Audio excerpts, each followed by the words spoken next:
නිබන්ධනයේ අර තාම කට්ටිය එනවා ඒකයි මම පොඩ්ඩක් ප්‍රමාද කරමින් හිටියේ කොහොමද කමන්නක් පටන් ගමු තියෙනවා අභ්‍යාසයක් කරන්න දෙකක් තියෙනවා සාරාංශ ලියන එකේ අනිත් අය එනකම් පොඩ්ඩක් අපි ඉක්ම කරලා එක බලමු සාරාංශ දෙකක් තියෙන ඉතුරුලා ඒ දෙකෙන් අද බැලුවොත් එහෙම අපිට තියෙන සාරාංශයේ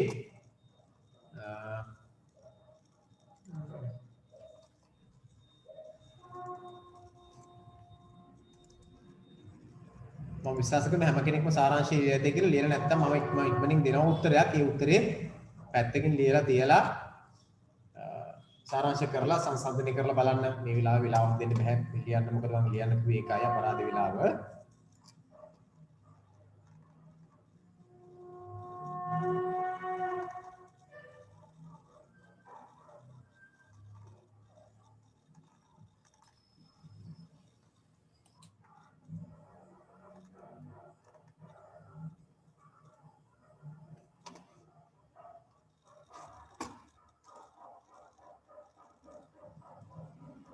ඒක අවසාන එක පොඩ්ඩක් බලන්න අවසාන එක.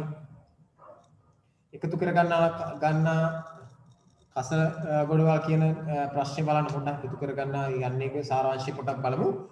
එතකන් අනිත් අය එනකන් තව එන්න ඉන්නවා. ඒක නිසා ඒක විතරක් පොඩ්ඩක් බලමු දැන්ට. එකතු කර ගන්න කසල ගොඩවල් ශීලාචාර දියුණු කියන තියෙන එක ගන්න.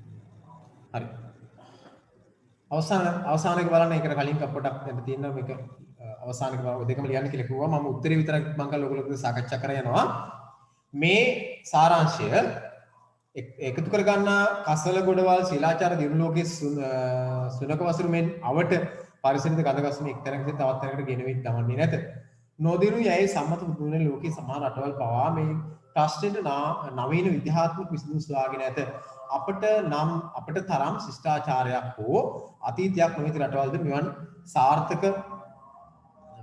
ප්‍රශ්න සාර්ථකව විසඳා තිබේ. කසල ප්‍රතිචක්‍රීකරණය නූතන ලෝකයේ භාවිතයට ගැනෙන්නේ ඒ සඳහා එදා කණ්ඩුකාප යුගයේ මනා පළාත් පාලනයක් හා කසල පරිපාලනයක් පැවති බව සම්පූර්ණ ලැබේ. ස්වීඩනයේ වැනි රටවල් ප්‍රවාහන කටයුතු දෙසා අවශ්‍ය ඉන්ධන උපදවා ගැනීමට කසල භාවිතා කර දකුණු කොරියාව එම තාක්ෂණ ශ්‍රී ලංකාවට ලබා දීමට සූදානම්ව සිටි කැරි කසල කළමනාකරණයේදී අපිට සිදු යයි සම්මත අසල සින්දියාවද සිටිනේ අපට වඩා ඉදිරියේදී. මෙන්න මේ ඡේදය සාරාංශ කරන්න ඔබට තියෙන්නේ එතකොට ඒක ලියලා නැත්නම් කවුරු හරි මේ නිබන්ධනේ ඇති කියලා මම විශ්වාස කරනවා නැති අයත් ඉන්න පුළුවන්. පොතේ තියෙන ඡේදයක් මේ ඡේදය පිටුවංක අච්චුපතේ පිටුවංක 144 තියෙන ඡේදෙට පිළිතුර තමයි මේ ඔබත් එක්ක සාකච්ඡා කරන්න හදන්නේ. පිළිතුර ලියන්න කියලා කිව්වා. දැන් මේ සාරාංශ කරේ තව එක දවසක් මම ඔයගොල්ලෝ ඊළඟ අර එක ඉතිරි වෙච්ච එක විතරක් කතා කරලා මම සාරාංශ කතා කරගෙන නවත්තනවා. මේ අදත් විනාඩි 10ක් විතර වගේ ගන්න මේකට. එතකොට දැන් සාරාංශ කියන එක මාතෘකාව නැවත මතක් කරගත්තොත් එහෙම අපි ඊටාම ඉක්මනින් සාරාංශකදී අපි කළ යුතු වන්නේ ඡේදය මනාව හොඳින් කියව ගන්න එක. ඒක තමයි එකටම කරන්න ඕන කියලා අපි දන්නවා. දෙවෙනි කාරණාව තමයි ඡේදය දෙවෙනි පාර කියවන එක. දෙවෙනි පාර කියවද්දි වැදගත් වචන හෝ වචන ඛණ්ඩ වාක්‍යවලට නෙවෙයි. වැදගත් වචන හෝ වචන ඛණ්ඩවලට යටින් ඉරක්කන්දේ කරන්න ඕන කියලා අපි දන්නවා. තුන්වෙනුවත් අපි කියවන්නට ඕන හරින ඡේදයක් දෙපාරින් කියලා ගන්නත් පුළුවන්. ඒ තමන්ගේ සභාවේ තමන් තේරුම් ගන්න. ඊළඟට අපි ඒ යටින් ඉලිය දෙපු කාරණා මොකක් කරනවද? ආපු වචන ඒ වචන වලින් ගන්න පුළුවන් අදහස් එකතු කරලා ඒක වෙනම කටු කොලයක වෙනම කොලයක අපි එක යට එක ලියනවා. ලියලා අදහස් ටික අරගෙන ඉවරලා බලනවා අදහස් තියෙනවද කියලා අදහස් විතර අපි ගන්න කියලා අපි දන්නවා. මේ විදිහට ඔයගොල්ලෝ කරලා දෙන්න. ඒතර මේකේ ඒ කිව්ව කාරණා ඔයගොල්ලෝ කලින් කතා කරන දේවලුත් එක මම මේක උත්තරයක් ඔබත් එක්ක සාකච්ඡා කරන්න යන හදන්නේ. නිසා උත්තරේ කොහෙන් හරි කොළියක දැන් නිබන්ධනේ ඉඳ නැත්තම් නිබන්ධනේ කොහොමද ඉඳ නැතිදී ඔයගොල්ලෝ ලියලා තියෙන්නේ බයි. නැත්නම් කොළියක ලියන්න කිව්වේ නේද? හරි කොහොම හරි කමන්නේ ලියලා ඇති. අන්න ඒක අරගෙන ඉවරලා මෙන්න මේ උත්තරේ ඔයගොල්ලෝ ලියා ගන්න මේකට ගැලපෙන්නේ. ඔන්න ඒකේ ඡේදෙට ගැලපෙන්නේ. හරිද? හරි. කාට හරි ගැටලුවක් තියෙනවා අහන්න පුළුවන් මේ පටන් ගන්න කලින් මේකේ උත්තරේ දෙන්න කලින් උත්තරේ සංසන්දනය කරලා බලන්නට ඕන තමන් මම දෙන උත්තරේ ඔබ ලියන උත්තරේ යම් කිසි සම්බන්ධතාවයක් තියෙද? තියෙනව නම් ඒ සම්බන්ධතාවය තුල කොයිතරම් කරුණු ප්‍රමාණයක් ඒකට අදාළ කරගෙන තියෙනවා. ওই කාරණාවට අවධානය යොමු කරමින් ඔබ මම දෙන පිළිතුර උත්තරට ගලප ගන්නට ඕන. ඔබ පිළිතුර ලියලා නැත්නම් කිසිසේත්ම ඒ පිළිතුර ඔතන ලියලා පිළිතුර අර ඡේද දිහා බලාගෙන පිළිතුරන් වල ලියන්න එපා. පළවෙනි කාරණාව තමයි තනිවම තමන් හිතලා පිළිතුරක් ලියන්න මේ උත්තරේ දිහා බලන්නේ නැතුව. ලියලා ඉවරලා පස්සේ ගැලපෙන උත්තරයක් හදා ගන්නවා. ලියා ගන්න පළවෙනි කාරණාව එකයට එක ලියුවත් කවන්නේ ඡේදයක් ලියුවත් කවන්නේ මේක තමයි උත්තරේ. ඔබ ලියලා ඇති උත්තර ටික එළිය පුත්‍රත් එක්ක සංසන්දනය කරලා බලන්න. මොකද මේ කලින් අභ්‍යාසයක්. මේ අභ්‍යාසයේ උත්තර ටික මේ දෙන්නා. හරිද? පළවෙනි කියන්නේ අදහස සීලාචාර දියුණු ලෝකය තුල ලියා ගන්න නිබන්ධන අංක 15 සාරාංශයට අදාළ උත්තරේ. මේ සාරාංශය ඔබගේ අච්චු පොතේ ඒ විදිහටම තියෙනවා. පිටුවංකේ මම දැන් මතක නැහැ මම දැන් කිව්වා පිටුවංකේ මොකක්ද කියලා. පිටුවංක 144. පිටුවංක 144. ලියා ගන්නකෝ. මාල්ෂි ලියලා දෙන්නේ මේ ලිව්වද මේක? මාල්ෂි ලිව්වද පිළිතුර? මේක පිළිතුරු නොලිය කවුරු ඉන්නවද පොඩක් කියන්න පිළිතුරු ලිව්වේ නැහැ කියලා. චාරු ලිව්වද උත්තරේ? ඔස ලිව්වා. මම විශ්වාස කරනවා අනිත් අය ලියලා දී කියලා. හැම කෙනෙක්ම ලියලා තියෙන්න ඕන. හරිනේ? ලියලා නැත්තම් මේක කතා කරලා මේක වැඩක් නෑ ලියන්න නැති කෙනෙකුට මේ උත්තරේ මම දෙන උත්තරේ ඔයගොල්ලෝ සංසන්දනය කරලා උත්තරේ සාකච්ඡා කරලා බලන්න හරියට මේක උත්තරේ ගැලපෙනවද කොයිතරම් ප්‍රමාණයක් ගැලපෙනවද කියලා. හරිද? හරි. ලියා ගන්න. සීලාචාර දිනු ලෝකය කසල කළමනාකරණය සඳහා සීලාචාර දියුණු ලෝකය කසල කළමනාකරණය සඳහා සීලාචාර දියුණු ලෝකය කසල කළමනාකරණය සඳහා විද්‍යාත්මක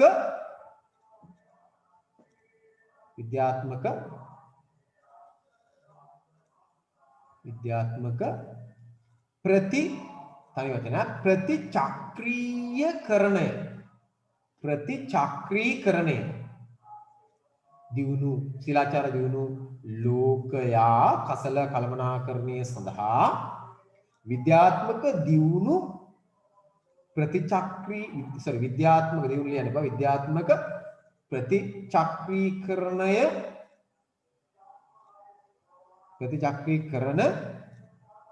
ක්‍රම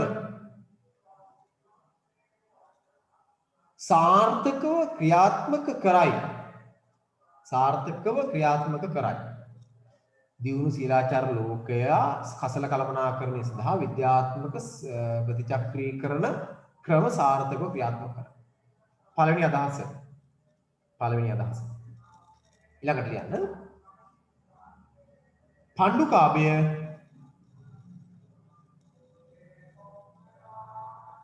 පණ්ඩුකාභය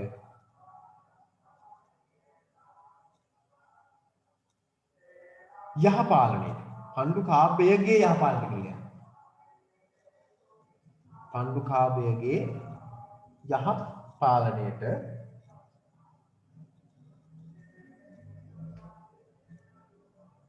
කසල කළමනාකරණය අයත් වේ. පණ්ඩුකාභයගේ යහපාලනයට කසල කළමනාකරණය අයත් වේ.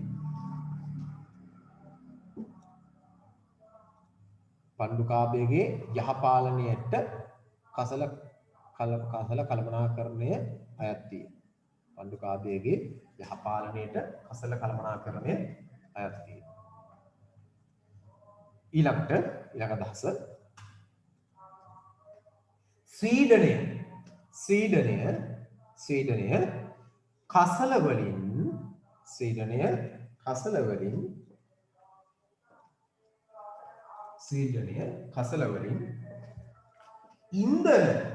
ස්වීඩනය කසල වලින් ඉන්ධන නිපදවයි.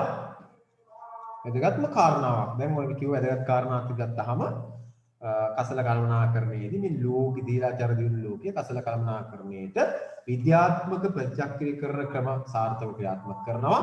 එතකොට අපි ගත්තාම පණ්ඩුකාභයගේ යහපාලනයට කසල කළමනාකරණය අයත් වුණා. ඒ වගේම ස්වීඩනය කසල වලින් ඉන්ධන නිපදවනවා. ඊළඟ කාරණාව දකුණු කොරියාව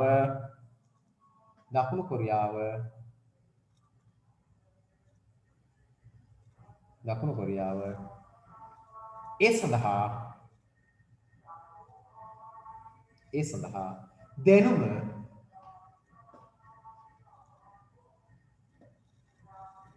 සඳහා දැනුම දකුණු කොරියාව ඒ සඳහා දැනුම ශ්‍රී ලංකාවට දකුණු කොරියාව ඒ සඳහා දැනුම ශ්‍රී ලංකාවට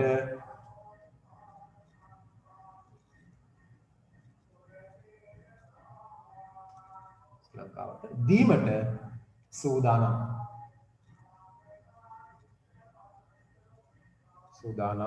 ය කෙලුවක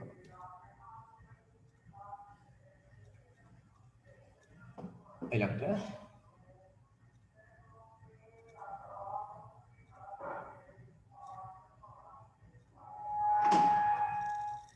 අවසාන කාරණා ඊළඟට අර ඉන්දියාවේ කාරණා ගත්තොත් ඒක මෙහෙම ලියා ගන්න අපිරිසිදු කමට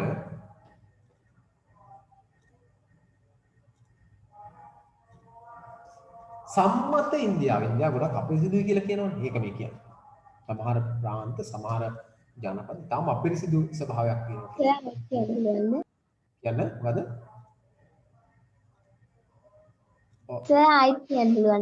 අවසාන එකට දැන් කිව්ව එකද අපිරිසිදු කමට සම්මත ඉන්දියාව අපිරිසිදු කියලා සම්මත වෙලා තියෙන ඉන්දියාව. අපිරිසිදු කමට පිළිගත් ඉන්දියාව කියන අපිරිසිදු කමට සම්මත ඉන්දියාව කියන්නේ. කසල කළමනාකරණයේදී අපිරිසිදු කමට සම්මත ඉන්දියාව කසල කළමනාකරණයේදී වඩා ඉදිරියෙන් කසල කළමනාකරණයේදී අපට වඩා ඉදිරියෙන් ලංකාවට වඩා ඉදිරියෙන් නැත්නම් අපට වඩා ඉදිරියෙන්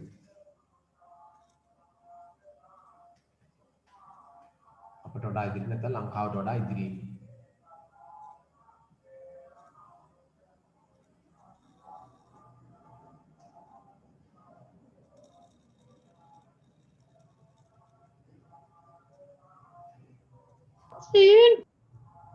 කවුද?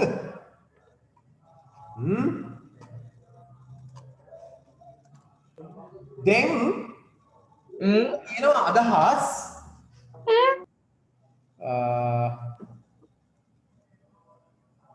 පහක් නේද? බලන්න ඔය අදහස් පහ තමන්ගේ අදහස් එක්ක සමගාමී වෙනවා. ඔව් කියන්න. සර් මේ මම මෙහෙම කරුණු විදියටම සාරාංශ ලියන්න ඕනද මේක? නෑ එහෙම නෑ ගලපලා එකට ගන්න ගලපලා. හැබැයි අදහස තියෙනවා. මොකක්ද අදහස? මේක අදහස් පහක් තියෙනනේ. මොකක්ද තියෙන අදහස් පහ?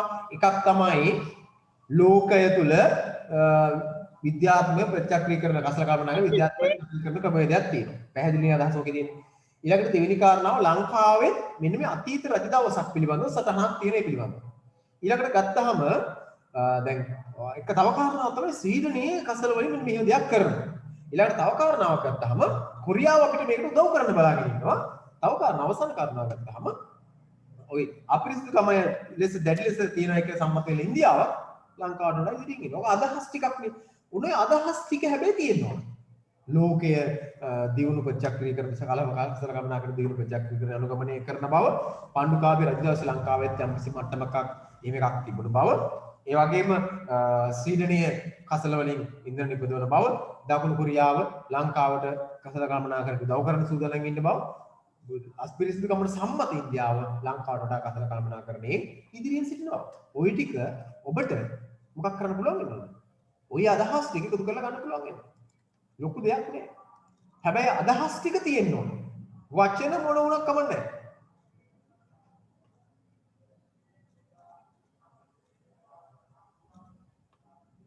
හරිනේ ගැටලුවක් තියෙනවා අහන්නේ සම්බන්ධයෙන් මොනවා හරි අපි ඊළඟ දවසේ ඉතුරු ඡේදය කතා කරලා අපි අවසන් කරගමු මොකද තව දෙකේ දෙකේ යන්නේ තීරමක් නෑ අවසන් කරගන්න ඕන ඊළඟට තාම ඉක්මනින් ඔයගොල්ලෝගේ දෙතුන් අභ්‍යාසයක් තියෙනවා අර මතක් කර දෙන්න ටික කලින් මේ අත් ඡත්‍ර පදේ නැත්නම් තනිපද කියන එක තනිපද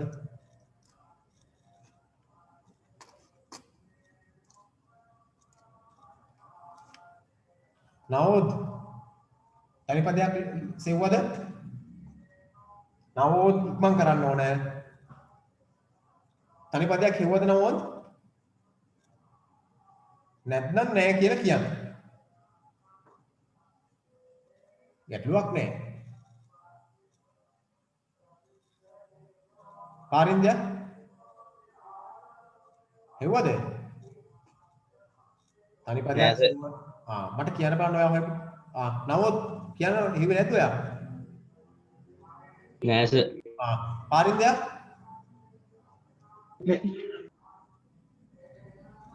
සර් මම අද තමයි ඉස්සෙල්ලාම ආවේ පන්තියට. මොකද්ද අද දාවේ හරි කමන්නේ අපි බලමු එතකොට චාරු අද හෙව්වේ චාරු හෙව්වස කියන්න බලන්න හොයපු එකටක් දාලා අනේ බෑ සර්. ඔය අනිත් අය මම අයින් කරනවා ගෲප් මේකෙන් හරිනේ මේ වැඩ කරන වෙලාවට මුත් අනවශ්‍ය දේවල් බෑ හරි මට කියන්න බලන්න මේ චාරු ටකල් කියන්නේ ඇස් වලට ප්‍රතිකාර කරන රෝහල ඇස් වලට ප්‍රතිකාර කරන රෝහල දන්නව නේද අනිත් අය දන්නේ නැත්නම් විතරක් ලියන්න මොකද්ද උත්තර කියන බලන්න නයනාරෝග්‍ය ශාලාව නයනාරෝග්‍ය ශාලාව ඇස් වලට ප්‍රතිකාර කරන රෝහල තියා ඉන්නවනම් ලියලා තියනවා හරිනේ මොකද මම ආයේ මේවෙන්ම අහනවා දැන් මේ රෙකෝඩින් එක තියෙනවනේ මේවෙන්ම අහනවා ඇස් වලට ප්‍රතිකාර කරන ආරෝග්‍ය ශාලාව නයනාරෝග්‍ය රෝහල කියන එක ලියලා තියන්න හරි දන්නේ තියා විතරයි ලියන්නේ දන්නයි ලියන්න එපා එච්චරයි තනුවි මොකද තත්ත්වය තනුවි ලිව්වස කියන්න බලන්න ඔයා හොයපු එක බලාපොරොත්තු කඩවීම කියන්න බලන්න ඉජ්ජා බංගත්වය ඇහුන්නේ ඉච්ඡා බංගත්වය ඉච්ඡා බංගත්වයට පත්වීම බලාපොරොත්තු කඩවීම ඉච්ඡා බංගත්වයට පත්වීම දන්නේ නැති අය දන්නේ නැති එකක් නම් ලියන්න හරිනේ බලාපොරොත්තු කඩවීමට තනි පදයක් ඉච්ඡා බංගත්වයට පත්වීම මොකද්ද සර් ඉච්ඡා බංගත්වයට පත්වීම බලාපොරොත්තු කඩවීම ඉච්ඡා ඇහුන්නේ කියන්නේ කැමැත්ත දැන් අල්පේච් කියලා අපි ගන්නේ අල්පේච් කියන වචනේ ඉන්නේ අල්ප ධන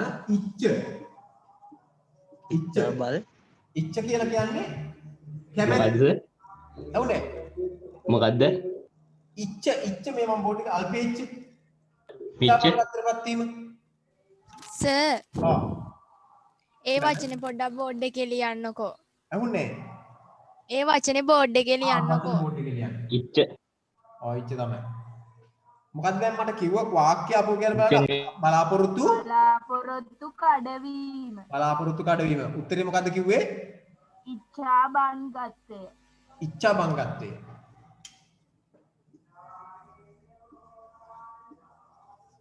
ඉච්ඡා බංගත්වය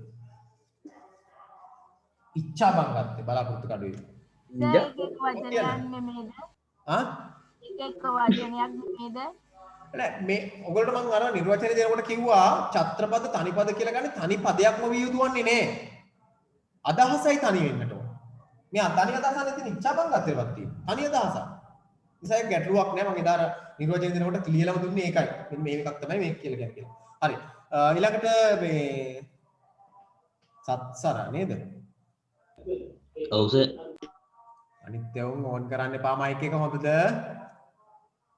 ඇයි සර් මම මේ මිටින සරයිනේ දන්නෝනේ කියන්න බලන්න සත්සරා එව නේද පවන් නේද මේක ඉන්නේ හරි මට කියන්නකෝ එහෙනම් මේ ඉක්මන් කරන්න ඕන කියන්න කීර්තිය වර්ණනා කරන්න මොකද්ද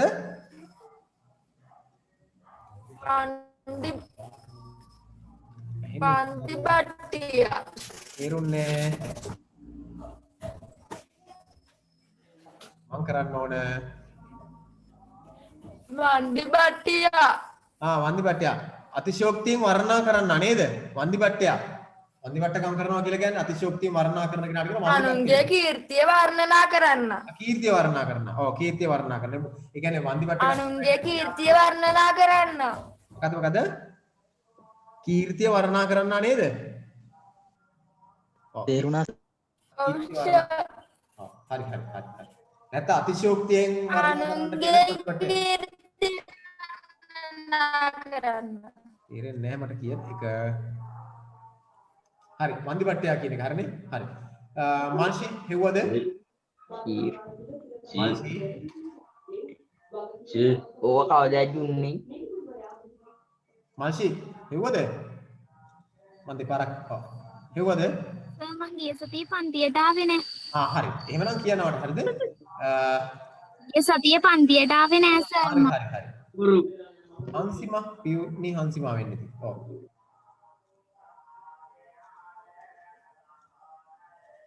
නෑ නේද සෙනුරි මන් දෙපාරක් විතර අහලා ආයිත් යනවා ඊළඟට හරිනේ ආයිත් හොයලා නෑ ශශිකා වෙන්නේ ශශිකා එරන් නරකට වැටෙන කේස් රොද්ද කියඹු වැල. මොකද්ද නරකට වැටෙන කේස් රොද්ද කියඹු වැල. නල්ලට වැටෙන කේස් රොද උත්තරේ කියඹු වැල. කියඹු වැල කියඹු රටාව කියලාත් කියනවා. හරි ඊළඟට තරුෂ් නෙත්සර හෙව්වද මුලින්ම ගෙඩි හටගත් නාඹුල්. තරුෂ හෙව්වද තරුෂා ගෙඩි හටගත් නාඹුල්. ඇහුන්නේ මුලින්ම ඇහෙන්නේ නැහැ බං හරියට කියන්න.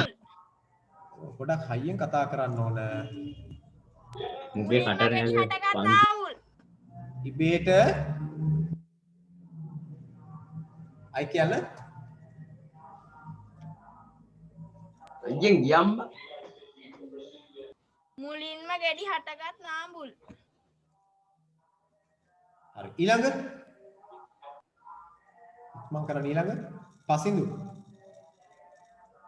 හෙව්වද නැද්ද ඇදුවේ නෑ සර් හදන්න දෙයක් නැහැ මේක හොයන්න දුන්නේ දන්නේ නෑ දිනි හෙව්වෙන්නේ නෑ දිනිති මු මෙලෝ වැඩක් කරන්නේ නැහැ සර් මං අයින් කරනවා ගෲප් එකෙන් දැන් වෙන ඒවා කතා කරන්න එපා මේ පහළවන ඕපපාතික.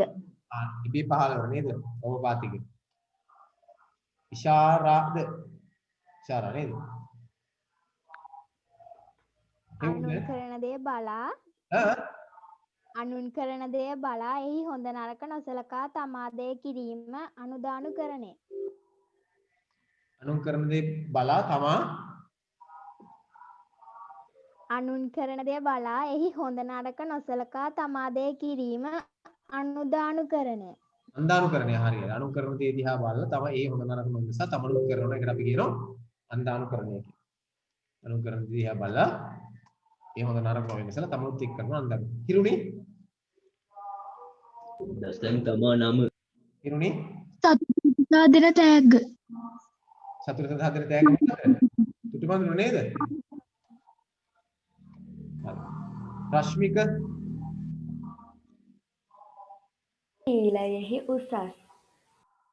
රශ්මික ශීලයෙහි උසස්. කපෝ වෘද.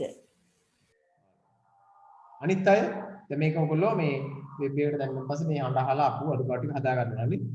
අනිත් අය තව ලියපයින් වල නික්මන් කරලා මයික් ඔන් කරලා කියන්න. ඉතින් කවුරු හරි. දිය බුබුලක හැඩය ගන්නවද බුබුලාකාර.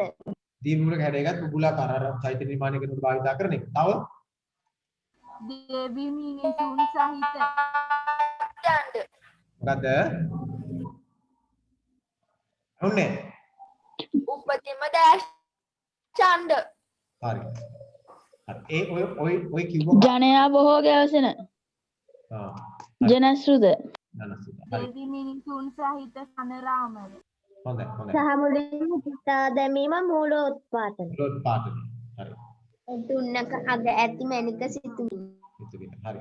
කැලේ හට ගන්නා ඉන්න ජාත්මිය. හොඳයි. හොඳයි. මම හිතනවා ඇති දේ. ජලජ හරි. මම හිතනවා ජලජ දැන් ඇති. දැන් අපි මේ ඔයාලට පාඩුවක් තියෙනවා. ඔයාලට පාඩුවක් තියෙනවා නම් ඒක ඉලක්කල හදා ගන්න පුළුවන්. මමත් ඔයගොල්ලෝ කීපයක් කියනවා ඒවත් පොඩ්ඩක් බලන්න.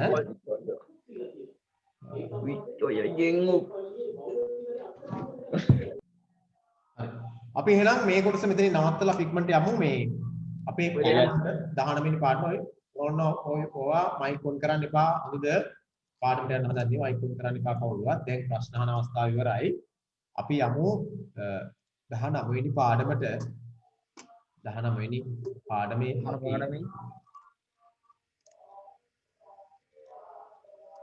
19 වෙනි පාඩමේ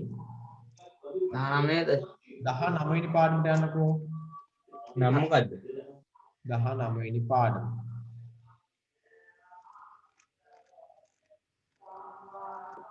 හරි සර් දැන්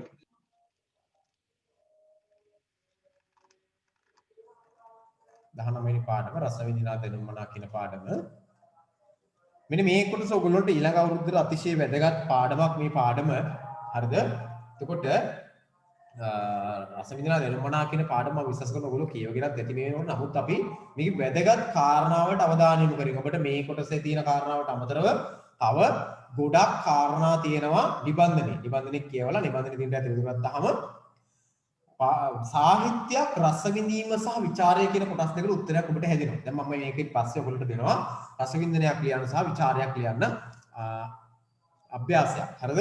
ඒතකොට මේ පාඩම තුල තියෙන රස විඳිනේදී අවධානය යොමු කරන්න කාරණා මොනවද? ਵਿਚාරයකදී අවධානය යොමු කරන්න කාරණා මොනවද කියන දැනුම පිළිබඳ අවබෝධයක් මේකේ අපි ලබා ගන්න ඕන. ඒතකොට සාහිත්‍ය කෘතියක් කියලා කියන්නේ මොකක්ද කියලා හැඳින්වීම තුල ඕගොල්ලෝගේ සඳහන් වෙනවා. අපි මම මේ කියන කාරණා වලින් වැදගත් කාරණා ලකුණු කරගන්නට ඕන නැත්නම් අවධානය දෙන්නට ඕන. විශේෂ සාහිත්‍ය කෘතියක් කියලා කියන්නේ මොකක්ද කියලා පාඩමේ තියෙනවා. භාෂාවක් පදනම් කරගත්තු නිර්මාණය. ඒක භාෂාවක් කියලා කියන්නේ ඒක මොන භාෂාව මොකක්ද කියලා දරන්නේ. ඒක සිංහල භාෂාව වෙන්න පුළුවන්, හින්දි භාෂාව වෙන්න පුළුවන්, ජපාන් වෙන්න පුළුවන්, නැත්නම් වෙන අප්‍රිකානු භාෂා ඕන එකක්. ඊළඟට මේ ඉංග්‍රීසි භාෂාව වෙන්නත් පුළුවන්, රුසියානු, ප්‍රංශ භාෂා මොකක් හරි භාෂාවක් පදනම් කරගත්තු නිර්මාණයක්. එතකොට භාෂාව පදනම් කරගත්තු නිර්මාණයක් සාහිත්‍යයක් වෙනවා. එතකොට මේ භාෂාවේ මතක තබා ගන්න කාරණාවක් තියෙනවා. ඒක ලේඛනගත වීමම වැදගත් නෑ. සාහිත්‍ය නිර්මාණයකට මොකක් වෙන්න ඕනද? ලේඛනයක් වෙන්න ඕනේ. භාෂාව විතරයි වැදගත් වෙන්නේ. ලේඛන නොවුණු නිර්මාණ තියෙනවා. ඒක නිසා මෙතන හොඳට තේරුම් ගන්න සාහිත්‍ය කෘතියක් නැත්නම් සාහිත්‍යයක් කියලා කියන්නේ භාෂාව පදනම් කරගත්තු නිර්මාණයක්. දැන් මෙතන කෘතියක් කියලා ගත්තාම සාහිත්‍ය කියන භාෂාව පදනම් කරගත්තු නිර්මාණයක් කෘතියක් කියලා ගත්තාම මතක තබා ගන්න පොඩ්ඩක් එනවා ලේඛනගත වෙලා තියෙන්නත් පුළුවන්. එතකොට දැන් සාහිත්‍ය කෘතියක් මොකටද සාහිත්‍ය කෘතියක් අවශ්‍ය කරන පළවෙනිම කාරණාව තමයි සාහිත්‍ය කෘතියක් ඕන මොකටද සමාජයකට රසය සඳහා ඕන සාහිත්‍ය කෘතියක් ඕන මොකටද රසයට සාහිත්‍ය කෘතියක් අවශ්‍ය කරන රසයට විභාගයට ලියන්න නෙවෙයි සාහිත්‍ය කෘතියක් ඕනේ කරන්නේ පද්‍ය පන්තියක් නවකතාවක් කෙටි කතාවක් පැරණි පුරාතන ගද්‍යයක් මොකක්වත් ඕන වෙන්නේ නෙමෙයි අවශ්‍ය කරන්නේ නෙමෙයි ඒක නිකන් විභාගයට ඕන නිසා නෙමෙයි සාහිත්‍ය කෘතියකින් සාහිත්‍ය කෘතියක් අවශ්‍ය කරන්නේ රසවින්දනය සඳහා. ඔන්න වැදගත්ම කාරණාව. මම මේ කලින් දවසක් කිව්වා රසවින්දනය තමයි වැදගත්ම කාරණාව. ඉතින් රසවින්දනය සාධන කරගත්තු සාහිත්‍ය කෘතියක් රසවින්දනය විතරක් තිබෙන වැදගත් නැහැ කියලා අපි කතා කරලා තියෙනවා. හොඳද? ඒක මතක තබා ගන්න.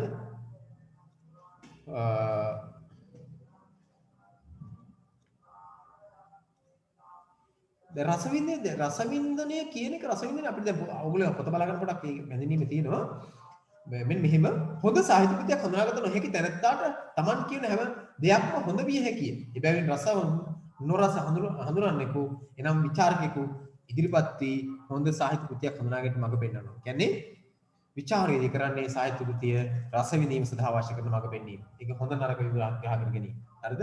හරි. එතකොට ඔකේ යන්න. මම මෙන්න මෙහෙම පටන් ගන්නවා. දැන් මෙන්න මේ ඔයගොල්ලෝ මෙන්න මේ ඔබ සාහිත්‍යයේදී මේ කරුණු දෙක අමතක කරන්න එපා. රස වින්දනය සඳහා රස විඳීම සහ රස විඳීම පස්සේ ජීවිත අවබෝධය රස විඳීම ඊළඟට ජීවිත අවබෝධය මේ දෙක තමයි සාහිත්‍ය කෘතියක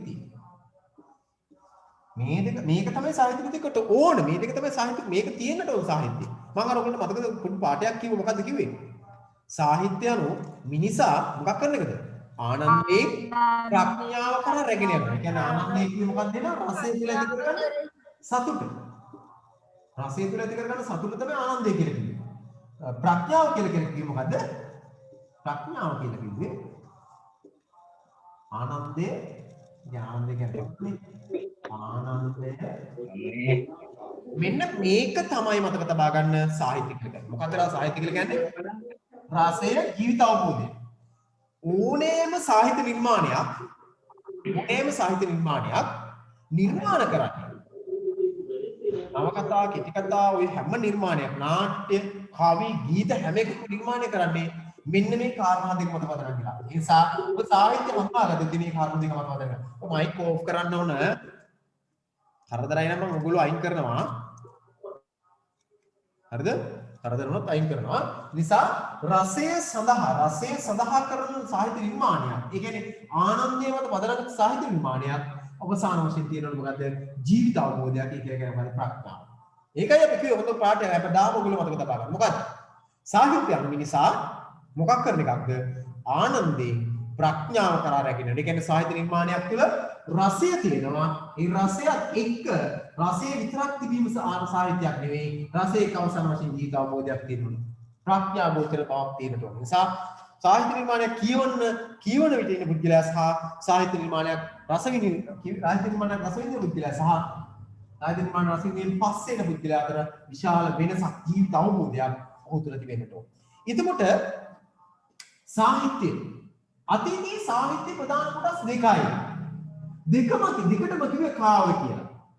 එකක් කිව්වා ගද්‍ය කාව්‍ය කියලා අනිත් එක කිව්වා පද්‍ය කාව්‍ය කියලා. මේ දෙකටම කිව්වේ කාව්‍ය කියලා. හොඳට මතක තබා ගන්න. දෙකටම කිව්වේ කාව්‍ය කියලා. ඇයි කාව්‍ය කිව්වේ? මතක තියාගන්න කාව්‍ය කියලා කිව්වේ ගායනා කරන ඒවටම නෙමෙයි. දැන් අපි නම් කාව්‍ය කියලා ගායනා කරන වගේ එකක් නේ තාලයක් තියෙන එකක් නේ. පැරණි නේ. කාව්‍ය කියලා කිව්වේ හැම ගද්‍ය කොට සාහිත්‍ය ගද්‍ය කොටසකම කාව්‍යමය ලක්ෂණ තියෙන්න ඕන. කාව්‍යමය ලක්ෂණ කියලා කියන්නේ ගායනා කරන ලක්ෂණ නෙමෙයි. ගායනා කරන්න පුළුවන් එක නෙමෙයි කාව්‍ය කියලා. කාව්‍ය ගුණය තියෙන්න ඕන.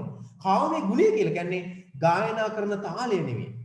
හොඳට මතක තියාගන්න යම් නිර්මාණයක කාව්‍ය ගුණයක් කියලා කියන්නේ ඒක කවියක් වෙන්න පුළුවන්. ඒ කියන්නේ ගද්‍යයක් වෙන්න පුළුවන් පද්‍යයක් වෙන්න. පද්‍ය තුල කාව්‍ය ගුණාංග තියෙනවා. මොකක්ද ඒ කියන්නේ? ඒ කියන්නේ මොකක්ද? කාව්‍ය ගුණය කියලා කියන්නේ ඒවාට භාවිතා කරලා තියෙන භාෂාවේ විශිෂ්ටත්වය. ඒවට භාවිතා කරලා තියෙනවා උපමා උපවේ රූපක භාවිතා කරලා තියෙනවා. අනුත්ප්‍රාසයෙන් භාවිතා කරලා තියෙනවා. නේද? මෙන්න මෙහෙම මේ භාෂාව අපූර්ව ලෙස භාවිතා කරලා තියෙනවා. ඒක ගද්‍ය වුණත් පද්‍ය වුණත් භාෂාවෙන් අලංකාරය කරපු දෙයක් නම් අපි ඒකට කියනවා කාව්‍ය කියලා. නිසා කාව්‍ය කියන්නේ මතක තියාගන්න පැරණි සාහිත්‍ය රණුව නම් ඒක ගද්‍යත් පද්‍යත් දෙකමයි තියෙක. ගද්‍යත් පද්‍යත් දෙකමයි තියෙක. තමයි කාව්‍ය කියන්නේ. ඒක හොඳට අවබෝධ කරගන්න. මොකද මේ අවබෝධය මම දැන් කියන්නේ මිනිසා ආනන්දේ ප්‍රඥාව කරා රැගෙන යන එක තමයි සාහිත්‍ය කියලා කියන්නේ. මිනිසා ආනන්දේ ප්‍රඥා. මේක අදට නෙවෙයි ඔයගොල්ලන්ට ඕන. ඔයගොල්ලෝ දැන් තව මාසෙක ඔයගොල්ලෝ යනවා සාමාන්‍ය පෙළ විභාගයේ පළවෙනි පියවර 10 වසරට. අන්න 10 වසරට යනකොට ඔයගොල්ලෝ පටන් ගන්නවා විචාර ලියන්න. ඔයගොල්ලෝ පටන් ගන්නවා රස විඳින ලියන්න. අන්න විචාරයට රස විඳිනේට ඔයගොල්ලෝට අවශ්‍ය කරන මොනවද? අපි මේ කතා කරන මේ පාඩම සාකච්ඡා කරන දේවල්. මේ අපි කතා කරමු 10 වසරේ මතක් කරනවා. නිසා මතක තබා ගන්න සාහිත්‍ය මිනිසානන්ද ප්‍රඥාව කරගෙන. ඒක අපේ පැරණි සාහිත්‍ය. පැරණි සාහිත්‍ය මේ කතා කරන්නේ පැරණි සාහිත්‍ය ගද්‍ය පද්‍ය කියලා ප්‍රධාන කොටස් දෙකයි. ඒ දෙකම හැඳින්වුවේ කාව්‍ය කියලා. ගද්‍ය පද්‍ය කියලා හැඳින්වුවට දෙකම හැඳින්වුවේ කාව්‍ය කියලා. ඇයි එහෙම කිව්වේ? ඒ වායේ තිබුණා කිසියම් කාව්‍යමය ගුණයක්. වාක්‍යයක් ගත්තත් වාක්‍යයේ කාව්‍යමය ගුණයක් තිබුණා. රසවත් වුණා. රසවත් කියවණක් වුණා. රසවත් කියවණක් ඇත්තේ යම් දෙයකද රසවත් කියවණක් හැදින්නේ ඒ කියන්නේ කාව්‍ය ගුණයක් රසවත් නිර්මාණ රසවත්කම කියලා කියන කාව්‍ය ගුණයක්. එතකොට අපි ඒක කියන මොකක් කියලාද? කාව්‍ය කියන්නේ. එතකොට අපිට මේ පැරණි විහාර තුන ගද්‍ය පද්‍ය කාව්‍ය අපි ආපහු වර්ග කිරීමක් කරනවා මොකක් විදිහටද? ගද්‍ය පද්‍ය චම්පු කියලා. චම්පු නැත්තම් අපි කියන එකට අපි වෙන නමක් කියනවා දෘශ්‍ය කියලා. දෘශ්‍ය. දැන් බලන්න පැරණි සාහිත්‍යයේ අපි හඳුනා ගන්නවා ගද්‍ය කාව්‍ය පද්‍ය කාව්‍ය කියලා කොටස් දෙකක්. දෙකම කාව්‍ය. ඒකේ ඊළඟ අපි තවදුරටත් විස්තර කරලා ගන්නකොට කියනවා ආපහු ගද්‍ය පද්‍ය චම්පු කියලා. ආපහු ඒ අපේ සාහිත්‍ය නැවත ප්‍රධාන කොටස් වලට බෙදෙනවා. ඒතර ආපහු ප්‍රධාන කොටස් වලට බෙදෙනවා. දැන් ගද්‍ය කියලා කියන මොනවද කියලා අපි දන්නවා. පද්‍ය කියන්නේ පැති කියන අදහස අපි දන්නවා. චම්පු නැත්නම් දෘශ්‍ය කියලා කියන්නේ ගද්‍ය පද්‍ය මිශ්‍ර අර දෘශ්‍ය වෙන අවස්ථාව. පෙන්නුම් කරන තමයි ජීවමාන සාහිත්‍ය. හරි ජීවමාන විදිහට උදාහරණයක් විදිහට මෙතන අපි ගත්තොත් එහෙම දෘශ්‍ය කියන ආවෙකින් ගත්තොත් එහෙම අපි කියනවා මේ නාට්‍ය උදාහරණයක් විදිහට. ඔන්න ඔය විදිහට අපිට සාහිත්‍ය ප්‍රභේද කරන්න වර්ග කරන්න පුළුවන්. ඒක පද්‍යයක් කියලා කියන මොකක්ද කියලා පාඩම සඳහන් වෙනවා.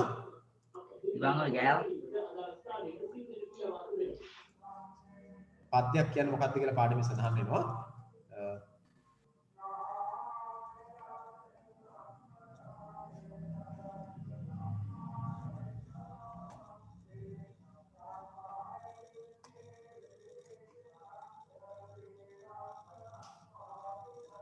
පද්‍යයක් කියන්නේ මොකක්ද කියලා ඔබගේ පාඩමේ සඳහන් වෙන එක පොඩ්ඩක් බලා ගන්න. තාලයට කියන්න පුළුවන්. ඒ වචන සංවිධානය කරලා තියෙනවා නම් පද්‍යයක්. මොකද්ද පද්‍යයක් කියලා කියන්නේ? තාලයකට කියවන්න පුළුවන් විදිහට වචන සංවිධානය කරලා තියෙනවා. පෙළ ගස්සලා තියෙනවා අපි ඒකට පද්‍යයක් කියලා. තාලයකට කියන්න පුළුවන් විදිහට තාලයකට කියවිය හැකිසේ පෙළ ගස්සලා තියෙන වචන සංවිධානයට අපි කියනවා පෙළ ගස්සලා තියෙන වචන සංවිධානයට අපි කියනවා මොකක්ද? වචන සංවිධානය කරලා තියෙනවා අපිට කියනවා පද්‍ය කියලා. තාලයට විරුද්ධ කියලා කියන පාඩමේ තියෙනවා. ඒවා ලක්ෂණ කරගන්න විශේෂයෙන්ම තාලයට විරුද්ධ කියලා කියන විරිතක්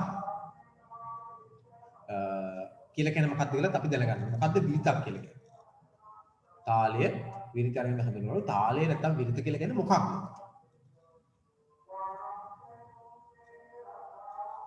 මොකද්ද?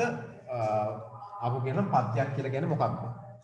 පද්‍යයක් කියලා කියන්නේ අවබෝධ කරගන්න මම අහනවා ආපහු පද්‍යයක් කියලා කියන්නේ තාලයකට කියවිය හැකි මොකක්ද? වචන පෙළ ගැස්ම නැත්නම් සංවිධානය. එතකොට තාලයට කියන මොකක් කියලාද? විරිත කියලා. මොකද්ද විරිත කියලා කියන්නේ? තාලය සමානයි විරිත. විරිතක් කියලා කියන්නේ මොකක්ද?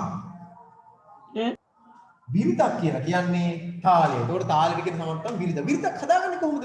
විරිතක් හදාගන්න කරුණේ විරිතක් හදාගන්නේ ලුහු ගුරු මාත්‍රා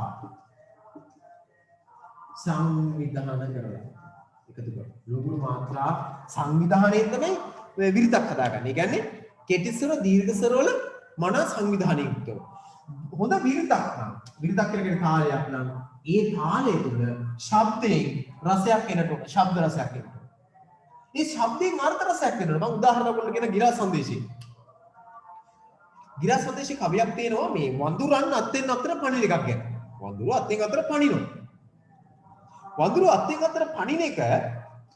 අත්ෙන් අතර පණින එක නිර්මාණකරුවා දකිනවා ඒක ගස්වල තියෙනවා අතු.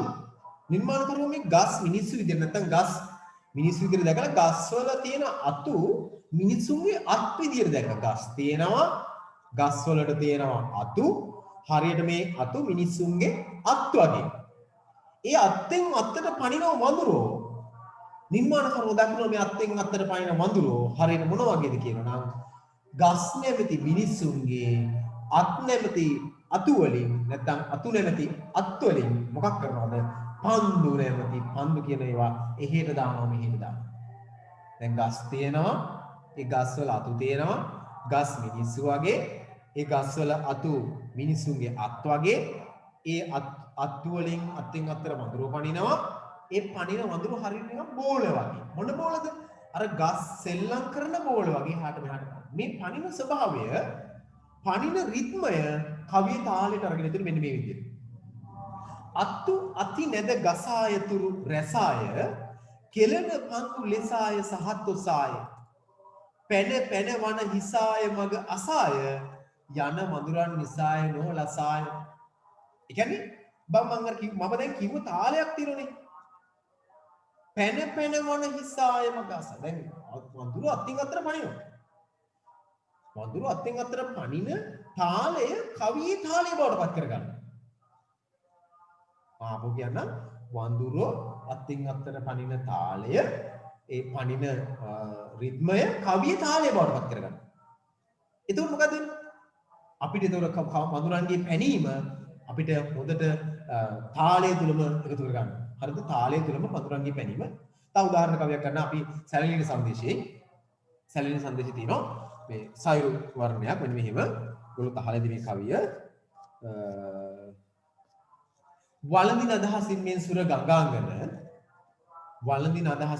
ගංගාංගන නල බල සසල දල රල පෙළ නුඹනගෙන වෙරළස ගැවසි මුතුසක් පබළු බබලන බලම හමුහු දෙෙම සඳ උතුරින් පෙනෙන සැලලිහාට කියනවා අන්න අහස අන්න තියෙනවා මුහුද අන්න තියෙනවා අහස හරියට මොන වගේද කියනවා නම් මෙතන මේ තියෙන මුහුද හරියට ස්වාමි පුරුෂයා වගේ අන්න තියෙන අහස ඒ අහස බිරිඳ වගේ කියන්නේ කාන්තාව වගේ පුරුෂයා සහ කාන්තාව වගේ දැන් මේ මුහුද නැවති ස්වාමි පුරුෂයා වළඳින අදහසින් මෙන් සුර ගංගාංගන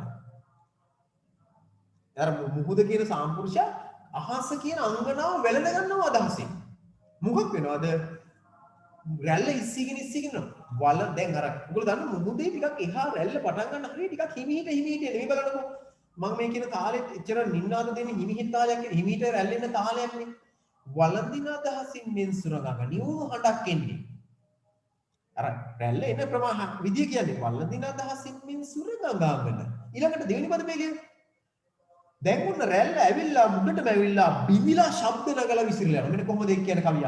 හඬය තුල එකතු කරලා තියෙනවා. නල බල සසල දල රල පෙළ වැල් මේ මුහුදු ඇවිල්ලා මුදුන් වෙලා බිඳිලා විසිරලා ශබ්ද නගලා යන ආකාරය. නල බල සසල දල රල පෙළ නුඹ නැගෙන. දැක්කද? රැල්ල ඇවිල්ලා ශබ්ද නගලා බිඳිලා යන ආකාරය කවියේ හඬ තුල තියෙනවා. ශබ්ද තුල. මේක හදාගත්ත මොකද විරිතක් මගින්.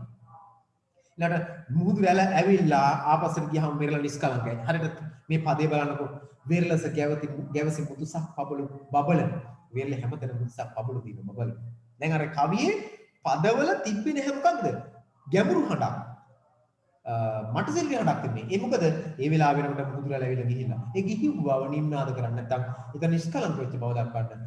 තවදුරටත් හඬ මුහුදු රැළ ගියාවිල්ලා ගෙම් බව වෙනවා එහෙම. වෙරළස ගැවසි මුතුසක් පබළු බබලන බල මහ මුහුද එම සඳ උතුරින් පෙනෙන. අන්න දැන් බලන්න මේ වෙලාවේ උතුරින් පෙනෙන මහ මුහුද. මහ මුහුද ගැන සයුරු වර්ණයේ ලියනවා. මේ කවිය වල මතක තබා ගන්න කවියක් රචනා කරනකොට ඒකේ තාලය එහෙම නැත්නම් විරිත හදා ගන්නවා මොකටද? කවියෙන් ප්‍රකාශ කරන අර්ථය උද්දීපනය කරන්න. දැන් මම කිව්වනේ මුහුදේ රළ පැමිණීම දක්වන්න පුළුවන් තාලයක් හදා ගන්න. වළඳින දහසින් සුර ගංගා ගන්න කියලා මේකයි. මුහුදු රැළ කැඩලා බිඳින ආකාරය දල රළ පෙර නුඹ නැගෙන කියලා මුදා. වෙරළස ඒක හඬින් තියෙනවා. දැන් මම කියවනේ අතු අතිනද ගසාය තුරු රසාය අතු එහාට යනවා මෙහාට. අතු අතිනද ගසාය තුරු රසාය අතු එහාට යන පණිනේ. පැන පැන වන හිසාය මගසාය. යනවා දරන හිසාය තමයි ලසාය කියලා මේ කවිය කියන්නේ. ඒ කවියේ තියෙන තාලේ මොන තාලේද? වඳුරන්ගේ පැනීම පෙන්වු කරන තාලේ. නිසා හොඳට මතක තියාගන්න අපි හිතනවා කවියකට තාලය ගන්නේ නිකන් ආවට ගියාට කියලා නෑ. හොඳ නිර්මාණ කවියක්. ඒ නිර්මාණ කවියට ගන්න තාලයෙන් ඒ කවියේ අර්ථය මොකක් වෙන්නට ඕනද? ස්මතු වෙන්නට ඕන. හරියට මුහුදේ රළ පැමිණීම කවියේ හඬ තුල තාලය තුල තිබුණා වගේ. නිසා තාලේ සමානයේ විරිත හදා ගැනීමේදී ඒ සඳහා නිර්මාණකරුවෝ භාවිතා කරනවා ලුහු ගුරු මාත්‍රා. ඒ කියන්නේ ලුහු අක්ෂරයි ගුරු අක්ෂරයි. මම ලුහු අකුරක් ලියන උදාහරණයක් විදිහට මේක 10 විතර කවුරුද විස්තර කරලා ගමු. අයන්න ලුහු අකුරක්. කියන්නේ කිසි සැරයක් අපි දැන් සංගීත කරගන්නා මේක සංකේතත් කරන ක්‍රමයක් තියෙන කොහොමද? මෙන්න මෙහෙම. ඒ කියන්නේ එක මාත්‍රාවයි ලුහු. ඒක ඔයගොල්ලෝ දන්නෝ සමහර අය සංගීත කරන්නේ. ඊළඟට මේකේ ගුරු මාත්‍රාව ආවල ගුරු එක ආයන්න. මේකේ මාත්‍රා දෙකයි දෙක පෙන්වන්නේ මෙන්න මේ විදිහට මාත්‍රා දෙක. දුර මාත්‍රා දෙකයි. මාත්‍රා ගන්න එකනේ. ඔයගොල්ලෝ කවියක් කරන් බලන්න බොහෝ කවිවල පද හතරෙම මේ අපි පද හතරෙම මාත්‍රා සමානයි. පද හතරේ මාත්‍ර සමානයි. මේක ඉස්සරහදී කතා කරමු අපි මේ පාඩම ඉච්චර දාලා වෙන්නේ නැහැ. මම ඔයගොල්ලෝ මතක තබා ගන්න මාත්‍ර මාත්‍රා නියමය. එහෙම නැත්නම් අපි කියනවා මේ විරිත තාලය නිර්මාණයකට වැදගත් අපි එතනදී අවබෝධ කරගන්න ඕන දෙයක් තියෙනවා. මෙන්න මේ විරිත නැත්නම් තාලය අපිට හිතුණු තාලයක් නිර්මාණයකට එකතු කරලා වැඩන්නේ. අපි කරන්න ඕන මොකද්ද? එම නිර්මාණයෙන් අර්ථ ගැන්වෙන දේ පිළිබිඹුවන තාලයක් එකතු කර ගන්න ඕන. අර්ථ ගැන්වෙන. ඔයගොල්ලන්ට අර 6 වෙනි පාඩමේ 10 වසරේ 6 වෙනි පාඩමේ තියෙනවා පත්තිපන්තියක් ගඟ කියලා. ගංගාවේ සංගීතය කියලා. ඒකේ තියෙනවා ඇම්බරෙමි බිමිනි කවියට මතක් වෙන්නේ නැහැ. කොහොමරි කවියක් තියෙනවා මේ හරි. සැඟවෙමි ඉබෙමි නිසසල වෙමි සසල වෙමි. සැඟවෙමි ඉබෙමි නිසසල වෙමි සසල වෙමි. බලන්නකෝ. සැඟවෙමි ඉබෙමි නිසසල වෙමි සසල වෙමි. ගඟ බැහැගෙන යනවා. මොකද වෙන්නේ? ගඟ ගල්වල වදිනවා නවතිනවා ආයෙ ගමන් කරනවා ආයෙත් වදිනවා ගල්වල එහෙම නවතිනවා නේ. සවුරේ වදිනවා. අර කන්ත විතර ගඟක් එනකොට වෙනදී කියන්නේ. සැඟවෙමි ඉබෙමි නිසසල වෙමි සසල වෙමි. ගංගාව බාධා මැද්ද පහට ගලාගෙන යන ආකාරය තාලය තුල තියෙනවා. නිසා හොඳට මතක තබා ගන්න නිර්මාණයක විරිත නැත්නම් තාලය අතිශය වටිනවා. මොකද ඒ විරිතෙන් නැත්නම් ඒ තාලයෙන් මොකක් වෙනවද? නිර්මාණයේ අර්ථය වැඩි කරනවා. හරියට වඳුරන්ගේ පැනීම තාලය තුලින්ම පෙන්වුම් කරලා දුන්නු නිසා. තාලෙන් පෙන්වුම් කරලා දුන්නු නිසා. අපි ගත්තොත් එහෙම දැන් ඔන්න අපි දැන් කතා කරා කාව්‍ය සාහිත්‍ය ප්‍රභේද ඊළඟට පද්‍යයක් කියලා කියන්නේ මොකක්ද කියලා ඊළඟට මතක තබා ගන්න තවත් කාරණාවක් තියෙනවා මේකෙදි දැන් ගී නිර්මාණවල විවිධ ස්වභාවයන් තියෙන නිර්මාණ ආකෘති ගී කාව්‍ය ගී සීලෝ සිව්පද නිසදස් අපි ඉදිරියේදී කතා කරනවා මේකේ උඩ කතා කරන කොටසක් තියෙනවා හරිද ඊළඟට ගත්තොත් එහෙම ගද්‍ය ගැන කියවෙනවා ගද්‍ය කියලා කියන්නේ මොකක්ද ගද්‍යයක් කියලා කියන්නේ උක්තයක් කර්මයක් ආඛ්‍යාතයක් අනුපිළිම වචන පෙළගැස්වෙන වාක්‍යයක් ගද්‍යයක් කියලා කියන්නේ. උක්ත ආඛ්‍යාත, උක්ත කර්ම ආඛ්‍යාත අනුපිළිම වචන පෙළගැස්වීම කියන ගද්‍යයක් කියලා. හරිද? උක්තේ ආඛ්‍යාතේ කර්මය වය මනාව පෙළගැස්ම තමයි වාක්‍යයක් නැත්නම් ගද්‍යයක් කියලා කියන්නේ. එතකොට දැන් බණ කතා රචනා කරනකොට මේ ගද්‍ය ලක්ෂණ තමයි පෙන්නු කරන්නේ. විරිත් වගේ දේවල් ඉතාලම අඩුවෙන් තමයි හම්බෙන්නේ. විරිත් අහුවෙන්නේ නැති තරම් මේ වේ පාවිච්චි කරනවා. එතකොට බලා රස විඳින නාට්‍ය දෘශ්‍ය කාලය. මම ඔයගොල්ලන්ට ගද්‍ය සඳහා උදාහරණයක් කියන ගද්‍ය වල යම්කිසි කාව්‍ය ගුණාංග තියෙන බව මේ බලන්නකෝ අපි සාමාන්‍යයෙන් අපි දන්නවා මේ මොනවද පන්සිවරන් ජාතක කතා කරද්දී යම්කිසි ගද්‍යමය ලක්ෂණ දෙන්න මම කලින් කතා කරලා තියෙනවා. බලන්නකෝ නිකන් අපි වැකියක් කියනකොට වෙනස් නේද මේ කාව්‍ය ගුණයක් තියෙන. මේ බලන්නකෝ යට ගිය දවස බර්ණස් නුවර බ්‍රහ්මදත්තනන් රජුරු කෙනෙකුන් රාජ්‍ය කරන සමයෙහි අප මහා බෝසතාණෝ මොකද්ද මේ? මෙන්න මේකට තමයි කාව්‍ය ලක්ෂණ කියන්නේ. මෙන්න මේකට තමයි මොකද්ද? කාව්‍ය ලක්ෂණ, කාව්‍ය ගුණය කියලා කියන්නේ. ඒ නිසා අපි ගද්‍ය කාව්‍ය කිව්වේ ඒකයි. පැරණි සාහිත්‍ය ගද්‍ය කාව්‍ය කිව්වේ ඒකයි. සද්ධර්මතාලෝකවල මතක් කරලා තියෙන මම කලින් මේ අර පොතිගත දිසෙදුන් වහන්සේගේ කතාවස්තුවේ යම් කිසි කොටසක් මෙන්න මෙහෙම එකක්. පොතිගත ආහුරුන්ගේ අර එංගේ පුංචි පුංචි විදියවිලි ඒව ඩිංගක් ලොකුලා තව ටිකක් ලොකුලා මේ ඒවා පැලිලා ඊළඟට මේ ඒවා තුවාල බවට පත් වෙච්ච ආකාරය මෙන්න මෙහෙම ඔබට මතක් කරගන්න මේ කෙසේ ඇති විදත් හබසා විතර සීන්කස් ඇතිවලා පසුරුන් සාව පසුබෙල් සාව පසු මේ සාව ලාපැසී කුසින් පැලී සීල් වන්නට විය පොතක් වචන කියමු කොහොම නමුත් ඒ කියන්නේ මොකක්ද ඊමේ තියෙන යම් කිසි කාව්‍ය ගුණයක් ඒක නිසා මතක තබා ගන්න. පැරණි සාහිත්‍ය ගද්‍ය කාව්‍ය කියලා ගත්තා. කොහොම නමුත් උක්ත ආඛ්‍යාත කර්ම වල මනා ගැලපුමක් තමයි වාක්‍යයක් කියලා කියන ඒවා එහෙම මනාව ගලපලා ගත්තාම අපි කියන එකට මොකක් කියලාද? ගද්‍ය කියලා. හරිද? ගද්‍යයක් කියලා කියන උක්ත ආඛ්‍යාතන පිළි වචන පෙළ ගැස්සෙම වාක්‍ය. හරිද? බණ කතාවල ඔබට වඩා වෙනස් වෙනවා. ඒක රසයක් තියෙන සාහිත්‍ය නිර්මාණයක් නම් මොකද අනිවාර්යයෙන් තියෙනවනේ රසයක් තියෙන්නට ඕන. රසයෙන් යුක්ත ඒවා සාහිත්‍ය නිර්මාණයක් බවට පත් වෙනවා. හරිද? මම උත්තරට කැමති මේ ඔයගොල්ලෝගේ නිබන්ධනය පොඩ්ඩක් නිබන්ධනයට අරගෙන පොඩි අවධානයක් නිබන්ධනයට දෙන්න. නිබන්ධනය අවධානය. ඔයගොල්ලන්ට දීලා තියෙන නිබන්ධනයක් 19 වෙනි පාඩමේ මම මෙතන ඉදිරියට කතා කරනවා 19 වෙනි පාඩමේ නිබන්ධනය බලන්න පොඩ්ඩක් 19 මේ නිබන්ධනයේ 19 වෙනි පාඩමේ නිබන්ධනයේ අවසානයේ යන්නකෝ අවසානයේම තියෙනවා තව කාරණා ටිකක් මුලිනුත් තියෙනවා අවසාන පිටුවේ කලින් තුන්වෙනි පිටුවේ තියෙනවා ওই මේ ශබ්ද රස ඇති කරගන්න අවස්ථාවක් ඔය ලයමානේ ප්‍රාසීලි සමය පද සහ අක්ෂර ඖචිත්‍ය කියන එක. පද සහ අක්ෂර ඖචිත්‍ය කියන එක. ඒකෙන් මම එච්චර හරියන්නේ නැතුව අර්ථ රසය කියන එක පොඩ්ඩක් කියන්නකෝ. අර්ථ රසය නිර්මාණය බලන අවසාන පිටුව.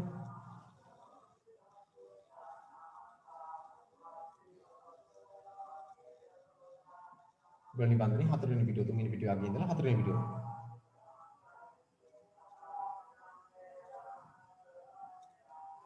බලන්න මේ රසය රසයන් ගැන ටිකක් තමයි මේ කියන්නේ. භාව කියලා කියන්නේ මේ රස කියන එකට තවත් වචනයක්ම තමයි. හරිද? අලුත් එකක් නෙවෙයි. රස කියන එකට තවත් වචනයක් භාව කියලා කියන්නේ. රසය සමානයි භාව. ප්‍රතිභාව කියලා කියන්නේ අපූර්ව රසයක් ඇති කිරීමේ හැකියාව ප්‍රතිභා සම්පන්න කියලා කියන්නේ. එතකොට රසය කියන එකට මේ බලන්නකො අපේ ශරීරයේ ස්ථාන කීයක් තියෙනවද? රස ඇති කරන ස්ථාන ප්‍රධාන වශයෙන් 5ක් තියෙනවා. පසිදුරන් කියලාත් අපි කියනවා, පංචේන්ද්‍රයන් කියලාත් අපි තියෙනවා. මොනවද? මොන දැන් ශෘංගාර රසය. ඇස කන නාසය දිව. ඇස කන නාසය දිව ශරීරය. අපි ඔයා පාලියෙන් කිව්වොත් කොහොමද කියන්නේ? චක්කු සෝත ගාන ජීවා. චක්කු කියනවා ඇස් වලට, සෝත කියනවා කන් වලට, ඊළඟට කියනවා ආග්‍රහණ ගාන කියලා කියනවා, ජීවහා කියලා කියන දිවට, කාය කියලා කියන ශරීරය. තව එකක් තියෙනවා අපි කතා කරනවා මෙතන ප්‍රධාන පහක් අපි ගමු. චක් සෝත ගාන ජීවහා කාය. එතකොට දැන් මෙන්න මේ පහෙන් අපිට ශෘංගාරයක් ඇති වෙනවා. ශෘංගාරය කියලා කියන්නේ මොකද්ද? ශෘංගාරය කියලා කියන්නේ ඇල්මට ආශාව. මොකද්ද ශෘංගාරය කියලා කියන්නේ? ඇල්මට එහෙම නැත්නම් ආශාව. ශෘංගාරය කියලා කියන්නේ ඇල්ම එහෙම නැත්නම් ආශාවට තමයි ශෘංගාරය කියන්නේ. එතකොට අපිට ශෘංගාර අවස්ථා පහක් තියෙනවා අපේ ශරීරයේ. ශෘංගාර අවස්ථා කීයක් තියෙනවද? පහක් තියෙනවා. අපි කැමති බලන්න. අපි ඒකට කියන චක්කු ශෘංගාරය කියලා. නැත්නම් අපි කියනවා රතිය කියලා. දකින්නට තියෙන ආසාව. ඊළඟට අපිට තියෙනවා සෝත ශෘංගාරය. අහන්න තියෙන ආශාවක් අපිට තියෙනවා. අපිට තියෙනවා මේ ආග්‍රහණ ශෘංගාරයක්. සුවඳ දැනගැනීමේ ශෘංගාරය. අපිට තියෙනවා රස දැනගැනීමේ ශෘංගාරයක්. කියන්නේ ජීවහා ශෘංගාරයක්. අපිට තියෙනවා කාය ශෘංගාරයක්. කියන්නේ ස්පර්ශයට කැමති ශෘංගාරයක්. අපි මේවට ආසා කරනවා. එතකොට ඒක ශෘංගාරය. කියන්නේ පසිදුරන් මගින් ඇති කරගන්නා වූ ඇල්ම නැත්නම් ආශාව. ඒකට අපි කියන මොකක් කියලාද? ශෘංගාරය කියලා. පසිදුරන් මගින් ඇති කරගන්නා වූ ආශාවට අපි කියනවා ශෘංගාරය කියලා. අප කියනවා මොකද්ද? පසිදුරන් මගින් ඇති කරගන්නා වූ ඇල්ම. එසේ නැත්නම් ආශාවට අපි කියනවා මොකක් කියනද? ශෘංගාරය කියලා. ඕගොල්ලොන්ට මම සමහර කවි තියෙනවා ශෘංගාර සිදරණය කරන කවි. මොනවද? වැඩිපුරම ඔගේ සාකච්ඡා කරන ශෘංගාරය තමයි දකින්න. දැන් ඇත්තට අපි ගොඩක් සමහර අපි කැමති ශෘංගාරය තමයි අපි කැමති. ශෘංගාරය. එතකොට ලස්සන රූප දකින්න අපි කැමති. ලස්සන හඬවල් අහන්න අපි කැමති. ඊළඟට හොඳ සුවඳ බලවලට අපි කැමති. සෙට් එකකින් ගහනකොට ඒ පවුඩර් එහෙම දාලා නේද එහෙම ඉන්නේ සුවඳක් එන්නේ. ඒකට අපි කැමති මිනිස්සු. ඒකනේ මේව කරන්නේ ශෘංගාරයට කැමති මිනිස්සු. ඊළඟට අපි ගත්තොත් එහෙම රස ශෘංගාර. රසට අපි කැමතිනේ. ඒක ශෘංගාරයක් ඇල්ම. ඊළඟට අපි ගන්නවා ශරීර ස්පර්ශය. ස්පර්ශ ශෘංගාරට අපි කැමති. මෙන්න මේ ශෘංගාරය නැත්නම් මේ කැමැත්ත මේ ඇල්ම තමයි මිනිස්සු මේ සාහිත්‍ය තුල හඳුනාගන්න එක රසයක්. මේකට අපි කියනවා ශෘංගාර රසය කියලා. ශෘංගාර රසය. මේ නිබන්ධනේ ඔයගොල්ලෝ අඩුපාඩුවක් විතර තියෙන එක ලියා ගන්න. රස කියන එක ශෘංගාර රසය කියලා ලියා ගන්න. ඉතින් රස කියන මුලින් තියෙනවා. නමුත් අතන ලියා ගන්න ශෘංගාර රසය. රති කියලා කියන්නේ ඊළඟ අතන මොකද? රති භාවය. රති භාවය කියලා කියන්නේ ශෘංගාර භාවය. උදාහරණ කවියක් අපි ඔකට ගත්තොත් ශෘංගාරය ඇති කරන කවියක්.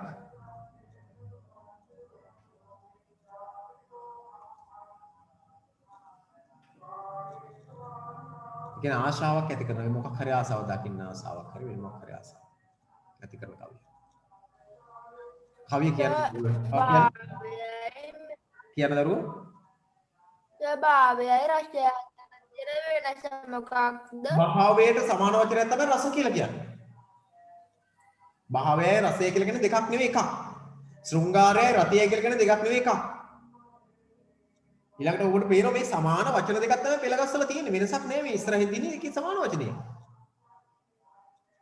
හාස සමානයි හාස්‍ය. ශෝක සමානයි කරුණා. ක්‍රෝධ රෞද්‍රයි. උත්සාහ වීර රසයක් කියන. බය දිනම් භයානක රසයක් කියන. ජුගුස්සාව කියන බීභත්ස රසය. විස්මය කියන අద్భుත රසයක්. ශ්‍රම කියන ශාන්ත රසයක්. සමාන වචන ටිකක් තියෙන නිසා මේ පෙළ දෙකක් තිබ්බට එච්චර ගණන් ගන්න එපා. හරිද? මේක මම මේ ඉඩ තියලා තියෙන්නේ ඔයගොල්ලන්ට මෙතන ලියන්න දෙන්න. හරිද? ඒ කියන්නේ උදාහරණයක් ලියන්න දෙන්නේ නෙවෙයි. නමුත් මම උදාහරණයක් කියන මෙන්න මේක සැලෙන සම්දේශ කවියක් මම ගන්නවා මේක වගේ.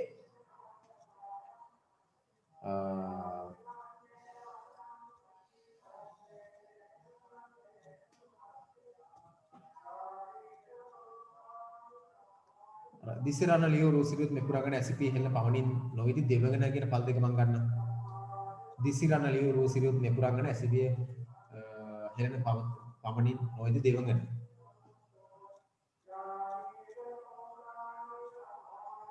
එතකොට ඒකේ අර කාන්තාවන් නැත්නම් දේවංගනාවන් දැක් ගැනීමේ ආශාවක් නිර්මාණය තුළ පාඨකයට ඇති කරනවා. ඔගේ මුල් පද දෙක මම ඔයගොල්ලෝ 10 සිද්ධි කියන්නම්. දැන් කියන්න බෑ ඒක. 10 සිද්ධි කියන කවිය දන්නයි දන්නවා. සා මම අන්තිම පද දෙක විතරක් කිව්වා. මොකද මේක පොඩ්ඩක් එහාට 10 වසරට එන්න ওই කවිය සම්පූර්ණයෙන් ඔයගොල්ලෝ විස්තර කරලා දෙන්න. දැන් මේ කවිය විතරක් මම උදාහරණයක් විදිහට කිව්වා. හාස්‍ය රස නැත්නම් හාස්‍ය කියලා කියන්නේ ගද්‍ය පද දෙකටම අදාළයි මේක. හරිද? ශෘංගාරය ගද්‍ය පද දෙකටම අදාළයි. මම ඔකට උදාහරණයක් කියනවා. සමහර දැන් ඔයගොල්ලෝගේ මේ ශෘංගාර රසෙත් මම උදාහරණයක් කියනම්කෝ මේ රූපවාහිනී මාධ්‍ය ගත්තාම රූපවාහිනී මාධ්‍ය වල ඔයගොල්ලෝ බලන්නකෝ මේක ඔයගොල්ලෝ බලනකොට වැඩිම නම් කතාවල ඊළඟට මොහොනවයිද මේ විලඳු දැන්වීම වල වැඩිපුර ඉන්නේ කවුද? කාන්තාවෝ ඉන්නේ. අපේ මේ පාඨකයාගේ මේ බලගෙන මිනිස්සුන්ගේ මොකද? චක්කු ශෘංගාරය තමයි කේන්ද්‍ර කරගන්නේ. මොකද්ද කරන්නේ? බාගට දෙමක් අන්දවල නළුවෙක් කොනියක් දාලා එක්ක විලඳ දැන්වීමක් කරන නැත්නම් නාට්‍යයක් කරනවා. මොකටද? අන්න ශෘංගාරය මොකක්ද? මේ චක්කු ශෘංගාරය මගෙන් ප්‍රේක්ෂකයා තමන්ගේ තදවත් තබාගෙන ශෘංගාරය කියලා කියන ආසාව. ශෘංගාරය කියලා කියන ආසාව ඇල්ම මතක තබාගන්න. ඕනනම් ඉතින් ඉස්සරහ ලියන්න ශෘංගාරය කියලා කියන ආශාව නැත්නම් ඇල්ම සමානයි ආශාව ඇල්ම. ඒක ඔක හැමතැනම භාවිතා කරනවා. ගද්දෙත් භාවිතා කරනවා, පද්දෙත් භාවිතා කරනවා. ඒ විතරක් නෙවෙයි මතක තබාගන්න. ඕක භාවිතා කරනවා කොහෙද? රූපවාහිනී, චිත්‍රපටිවල, නාට්‍යවල හැම එකකම භාවිතා කරන ශෘංගාරය. හැබැයි ඒක අති ප්‍රාමාණික භාවිතා කරනවා. ඒක ගැලපෙන්නේ නැහැ. ගැලපෙන්නේ නැහැ. ගොඩාක් වෙනදැනීම් වලට කාන්තාවන් නැති වෙනදැනීමක් කියන තාම හදිසියෙ තියෙන්නේ. 100%ක්වත් නෑ. ඇයි? ශෘංගාරය මගින් ප්‍රේක්ෂකයා විතර එතනට බා ගැනීම. සමහර කතා ගත්තාම සමහර චිත්‍රපටි ගත්තාම මේ උන්ගේ ඇඳුම් ආයිත්තම් ගත්තාම ඒවා තාම ආකර්ෂණීය. මොකද්ද මේ ශෘංගාරයයි ආශාව ඇති කරන්නේ. සාහිත්‍යයේ හොඳලා මිනිස්සුන් නැත්තම් ප්‍රේක්ෂකයා තමයි එතනට බා ගන්න අවස්ථාවක්. ඔයගොල්ලෝ තේරෙන්නේ නැහැ දරුවනේ දැන් ඉච්චර ඉන්නේ නැහැ මේ සමහර මුද්‍රිත මාධ්‍ය තිබ්බ උදාහරණයක් විදිහට ගත්තොත් එහෙම පත්තර තිබුණා සංගරා තිබුණා ශෘංගාරය භාවිතා කරලා මොකක් කරනවද ප්‍රේක්ෂකයා තමයි හඳවා ගත්තා. උදාහරණයක් මම කියන්නම් සුජීව ප්‍රසන්නාරච්චි කියන නිර්මාණකරුවා ගත්තාම ඔහුගේ නිර්මාණ වල වැඩිපුර තිබුණේ ශෘංගාරය. හරිද? ඒ ආශාව. මම ඊළඟට යනවා දෙවෙනි එකට. හාස්‍ය. හාස්‍ය කියලා කියන්නේ මොන හරි දෙයක් මොන හරි සාහිත්‍ය නිර්මාණයක් රස විඳලා ගද්‍ය පද මොන හරි සාහිත්‍ය නිර්මාණ රස විඳනකොට මූකට එනවා සිනහවක්. මොකක් හරි සාහිත්‍ය නිර්මාණයක් කියනකොට සිනහවක් එනවනේ. දැන් මම ගීතයක් කියන්නම්කෝ මෙන්න මේ ගීතේ. මම බෑන කියන සිංදුවක් තියෙනවා. පුල්ලි ගුණා ගෙට පැනලා කඹේ කඩාගෙන ගෙදර උන්න කොණ්ඩේ වදින හවරිය කාලා. කොණ්ඩේ වදින්නට විදියක් නැtei කියලා විච් දෙයට මක් කරන්න. හත්තිලා විච් දෙයට මක් කරන්නද. දැන් මේක අහනකොට පොඩි එනවනේ ශෘංගාරයක්. එල්ලුවා තියෙනවා ගන්න. රෝහණ බැද්දගේ මහතාගේ සිදුවන්න එක. ඔව්. හරිද? එතකොට බලන්න මේ කවිය මොකක්ද කියන්නේ ශෘංගාරයක් තියෙන්නේ. ශෘංගාරයක් ඒ කවිය තියෙන්නේ මොකද්ද? හාස්‍යයක් තියෙන හිනාවක් ඉන්න අපිට ඇහුවා නිකන් පොඩි සිනහව උපදින බා. එහෙනම් අපි ප්‍රහසනය කරගන්නෙත් මේක. අපි කැමති නිර්මාණ, අපි සාහිත්‍ය නිර්මාණ වලට කැමති ටිකක් විනායනය බලන්න. විකට චිත්‍රපට වලින් කරන්නේ ඒක හාස්‍ය ඇති කරන ඒ කොටස තුල. නේ තිරිසන් කුරේර නේද බංග සම්ම සිංහල භාවිතා කරන්න ඕනේ ශෘංගාර. මම එතකොට දැන් ඔය YouTube වල එහෙම ගොඩාක් මේවා තියෙනවා. නේද? ඒයි භාවිතා කරන හාස්‍ය කියලා කියන්නේ සිනහවක් ඇති වෙනවා. මොනවා හරි සාහිත්‍ය කොටසක. මූගට සිනහවක් කියනවා නම් අපි ඒකට කියනවා ශෘංගාරය කියලා. ඔයගොල්ලෝ 10 11 සිද්ධි කියලා ගන්න පළවෙනි පාඩමේ සතරකම් මන්ත්‍රණයේ පාඩමේ ඉස්සෙල්ලම තැන පටන් ගන්න හරියම තියෙනවා. කේවට්ට බමුණ සතරකම් මන්ත්‍රණය කරනකොට සාකච්ඡාව කරනකොට ඒක අහගෙන ඉන්න ඕනේ කේවට්ට බමුණ චුල්ලි බ්‍රහ්මදත්ත දෙන්න විතර ඒක සතරකම් මන්ත්‍රණය කිව්වේ. මහෞෂධ පඬිවරයාගේ චරපුරුෂයෙක් ඉන්නවා ගිරාපෝතකයා. ගිරව මොකද්ද කරන්නේ? ගහේ මුදුනට වෙලා මේක අහගෙන ඉන්නවා. අහගෙන ඉඳලා මොකද කරන්නේ? එයා ගිරාපෝතකට කියන්න ඕන මේක මමත් අහන් හිටිය කියලා අර කිව්ලි බක්මදත්තර සාකේවට දැනගන්න ඕනේ සායා හතරින් එළියට ඇවිල්ලා කේවට බමුණාගේ හිසට මොකක් කරනවද? වර්ජස් පිටක් කියලා. වර්ජස් පිටක් කියලා කියන්නේ වසුරක් නැත්තම් මල පහ කරනවා. හරිද? මල පහ කරාම අපි දන්නවා මොන හරි දෙයක් අපේ ඔළුවට හරි කොහෙට හරි අපේ ඔළුවට වැටෙනවා අපි මොකද කරන්නේ? උඩ බලන්න. කොහොමද උඩ බලන්නේ? අපි උඩ බලන්නේ කට අරගෙන. හිතලා බැලුවොත් නම් බලන්නේ නැහැ කට අරගෙන. නිකන් සාමාන්‍ය ටංගල් උඩ බැලුවොත් නම් බලන්නේ කට අරගෙන. අනේ බලන්නකො කට අරගෙන උඩ බලන වෙලාවේ මොකද්ද කරන්නේ? ගිරාපෝතකයා තවත් වර්චස් පිටක් හෙලනවා. කොහෙටද වැටෙන්නේ? කේවට බමුණාගේ මුඛයට නැත්තම් කටට. මුඛයට එහෙම නැත්තම් කටට. දැන් මේ වගේ කොටසකින් මොකක්ද ඉන්න රසය? ශෘංගාරයක් එන්නේ. සතුට අයියෝ ආ කියලා නිකන් එහෙම නිකන් එනවා. අපොයි වෙච්ච වැඩි hina යන. අන්න ඒකට අපි කියන මොකක්ද හාස්‍ය කියලා. ඊළඟට අපි යනවා ශෝකේ. ශෝකේ තුන කරුණා රසයක් ඇති කරන. දැන් බලන්න අපි මෙන්න මෙහෙම එකක් මේ බලන්නකො මම මෙන්න මේ කොටස ගන්න ශෝක රසය ඇති කරන නැත්නම් කරුණාව ඇති කරන කරුණාවක් ඇති කරන තරක් විදිහට ඔයගොල්ලෝ දන්නවා බුද්ධිල කාවේ එනවා අර අහෝදෙදත් නොදිරිමප්පුර ඉඳ එක විහෙර විඳ බිඳ දහම් මනහර සිඳ බිඳ දුක් සසර අහෝදෙව්දත් නොදිරිමප්පුර අපිට දෙව්දත් ගැන අපිට මොකක්ද ඇති වෙන්නේ වෛරයක් කෝධයක් නෙමෙයි අපිට ඇති වෙනවා මොකද කරුණාවක් අනේ පව් එයාට බැරිුණානේ මොක්කුර සැපත ළඟා කරගන්න කියන රසයක් කරුණා රසයක් අපිට ඇති වෙන එකට අපි කියනවා කරුණා රසය කියලා. ඊළඟ රෞද්‍ර රසය දැන් උදාහරණයක් විතර ගන්න මේ රාහුල හම්දුරු ටිබෙට් ජාතිකයේ රාහුල හිමි රචනා කරපු නිර්මාණයක් මම බලන්නකො නිර්මාණ එයාගේ නිර්මාණ තියෙන රෞද්‍ර රසය. ඇස්ගිරි වලට හෙන ගහලම සිහළුන්නේ. දැන් ඔයගොල්ලෝ බලන්නකො මේ සමහර චිත්‍රපටි සටන් චිත්‍රපටි ඔක්කොම හදලා තියෙන රෞද්‍ර රසය. භයානක රසයක් එන්න හදලා තියෙනවා. රෞද්‍ර දරුවෝයි. දෙවල චිත්‍රපටි ඔක්කොම රෞද්‍රයි. දරුවෝයි. මේ රෞද්‍ර රසය මොකටද?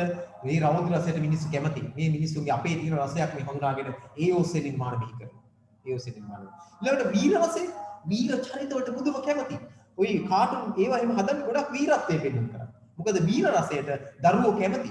ඉතින් වීර රසය ඇති කරන්න කාටුන් චිත්‍රපටි ඔස්සේ වීර රසය ඇති කරන නිර්මාණ බිහි කරනවා. ඔයගොල්ලෝ පේනවා එහෙනම් මේ නිර්මාණවල වීර රසය කියන එකක් ඇති වෙනවා. ඊළඟට ගත්තොත් භයානක රසය.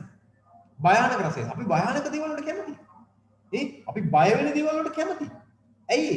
ඒවා ඉතින් 아무තු දැන් බලන්න ඔයගොල්ලෝ කැමති නම් නැති වුණත් ওই භයානක සිදින් තියෙන චිත්‍රපටියෙන් බලන්න ආසයි. මොකක්ද වෙන්නේ? බුදුහාමුදුරු මොනෝ වේද?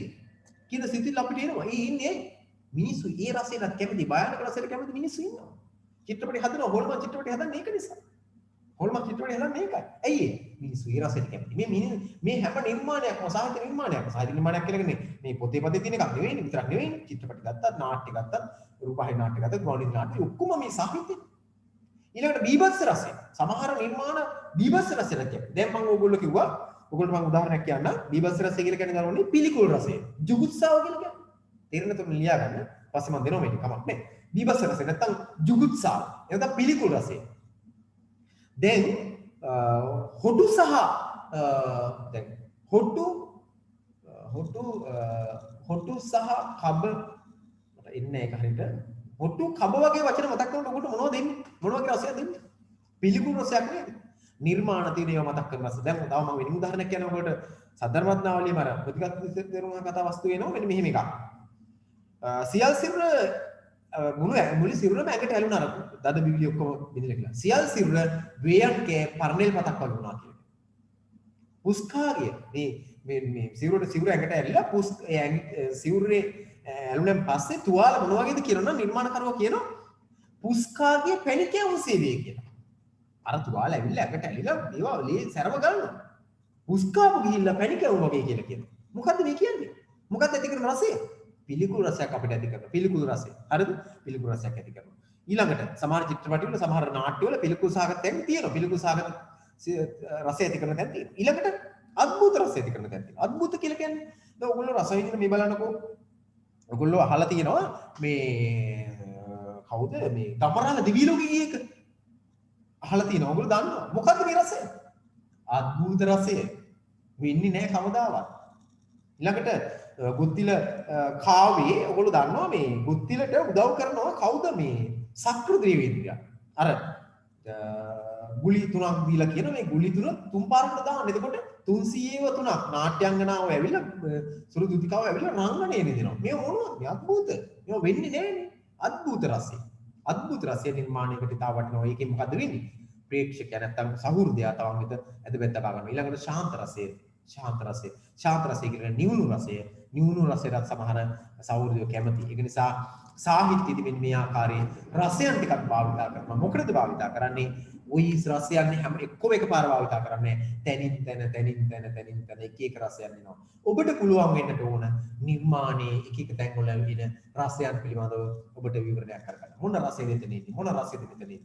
රස පිළිබඳ විවරණයක් අපි ගාව තියෙන්න ඕන. ඒ නිසා රස පිළිබඳ විවරණයක් අපිට රසයේ පිළිබඳ විවරණයක් අපිට ඇති කරගැනීමේ හැකියාව තිබෙන්නට අවශ්‍යයි. ඔයගොල්ලන්ට දැන් මොනවා හරි ගැටලුවක් මම මේක මේ විස්තර වලට එන්න ඕන දේ නිර්වචන ටික දෙනවා ඉස්සරහදී. හරිනේ?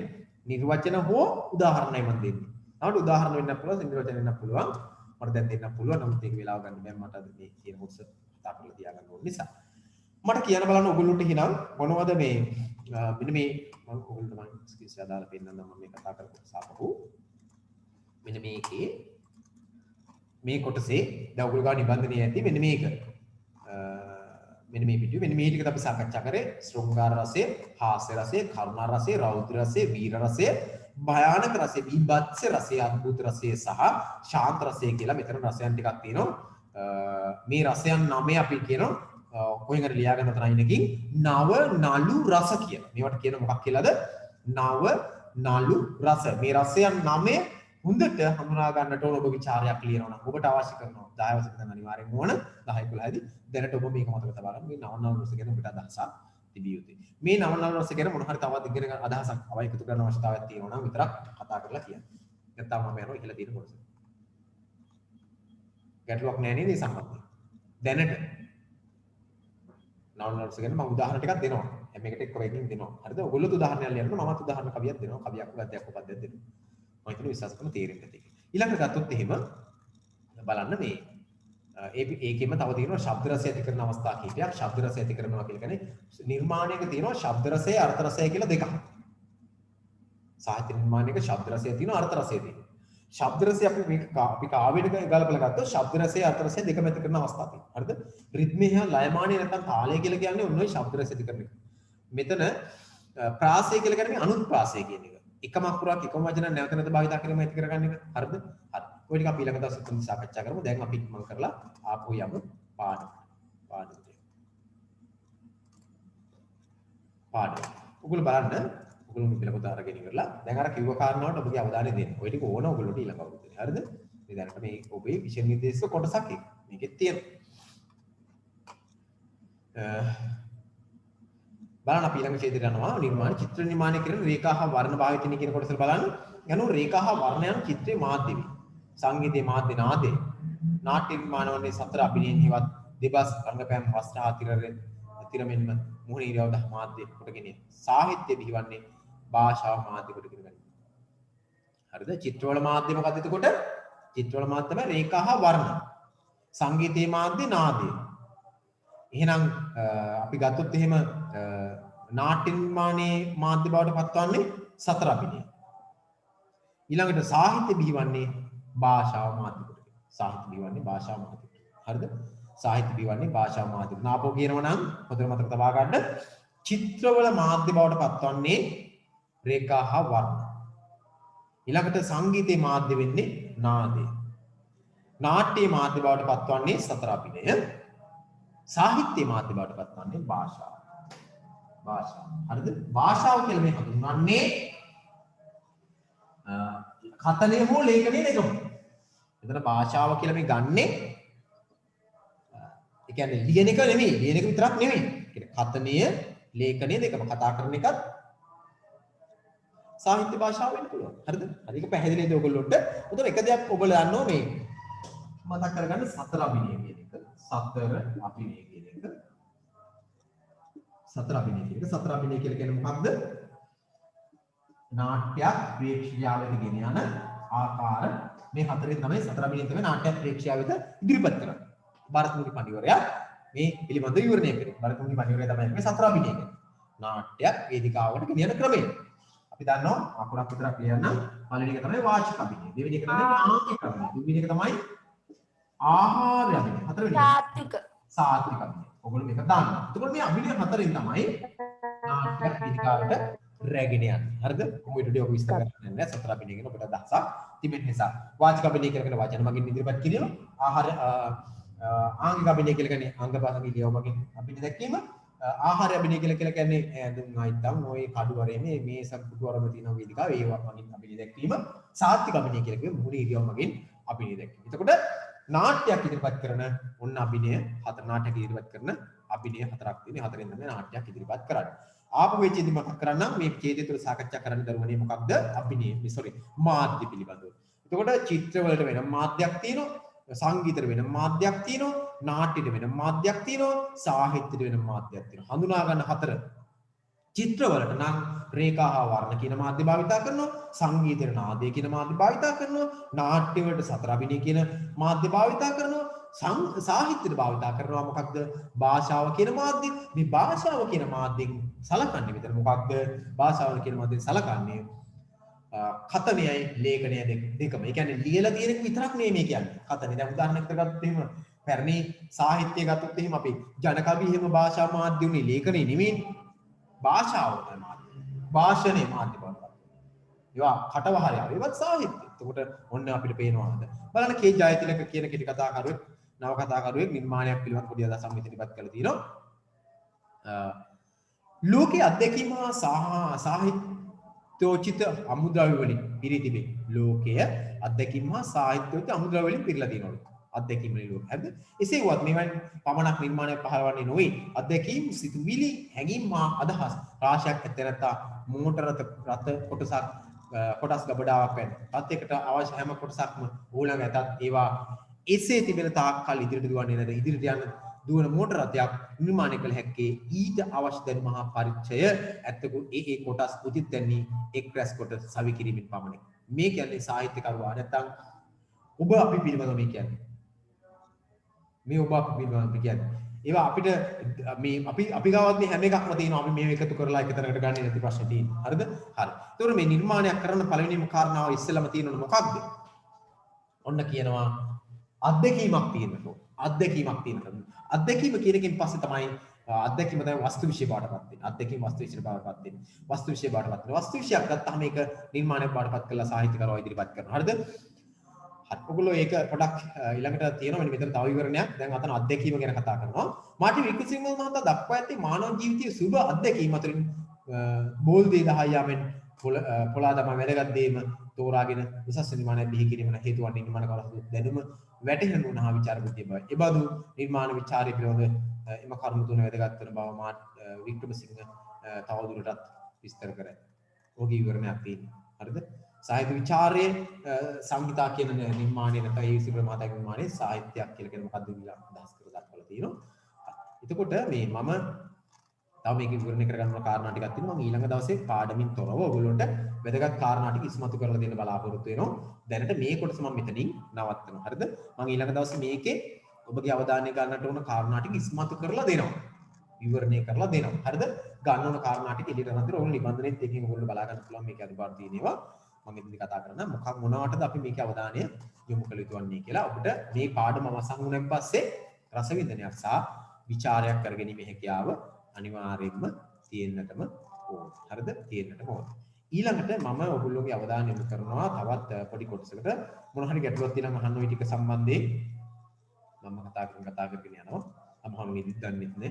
මෙලාවත් මැදි අපිට පැයයි කමාරක් කියලා ගන්නේ හැරෙන්නවත් මදි අපේ පන්තියේ. නමුත් ඉතින් තියෙන කාලේ මේකේ තාක්ෂණي භාවිතා කරන වෙලා තියෙන ප්‍රමාණයනේ මේක. මොකද්ද ඉතින් කරන්නේ මේ විදිහට භාවිතා කරන්න වෙනවා. ගැටලුවක් තියෙනවා අහන්න ඉක්මන් කරලා පාඩමේ පොඩ්ඩයි කතා කරේ සමස්ත ඊළඟ දවස් කතා කරමු. ඔබ පාඩම හොඳින් කියව ගන්න. ගැටලුවක් තියෙනවා. මේ ඩිපුටි උට්ටකේ භාවය රසගෙනයි මේ අපි ලියන්න ඕනද?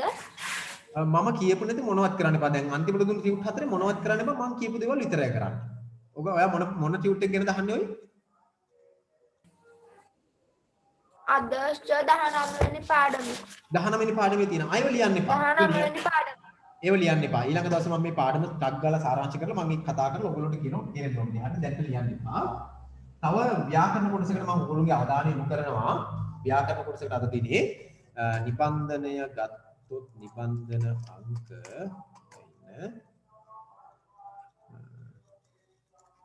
බලන්න ඔයගොල්ලෝ ගාව ඇති නිබන්ධනයක්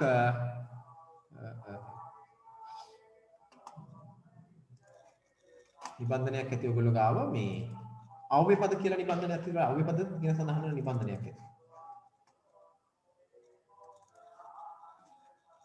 අව්‍ය පද කියන සඳහන් වෙන නිබන්ධනේ බලන්න අංක කීයද කියලා කියන්නකෝ. අව්‍ය පද ගැන තියෙන පාඩමේ අවසානයේ තියෙන්නේ අව්‍ය පද ගැන.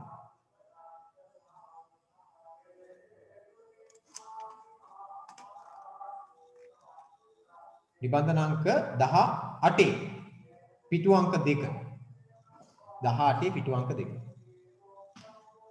18 පිටු අංක 2 පොඩි පැහැදිලි කිරීමක් කරන්න හදන්නේ මේක පිළිබඳව අප කතා කරන්නේ මේ ගැන වෙලාව ඇති විනාඩි 7යි 8ක් විතර වගේ අපිට ගන්න පුළුවන් නේ අව්‍ය පද අපි ඉගෙන ගන්න 10 වසරේ අවසාන පාඩමක් විදියට දැන්ටත් ඔයගොල්ලෝ 9 වසරේ පොඩි කොටසක් අව්‍ය පද ගැන අව්‍ය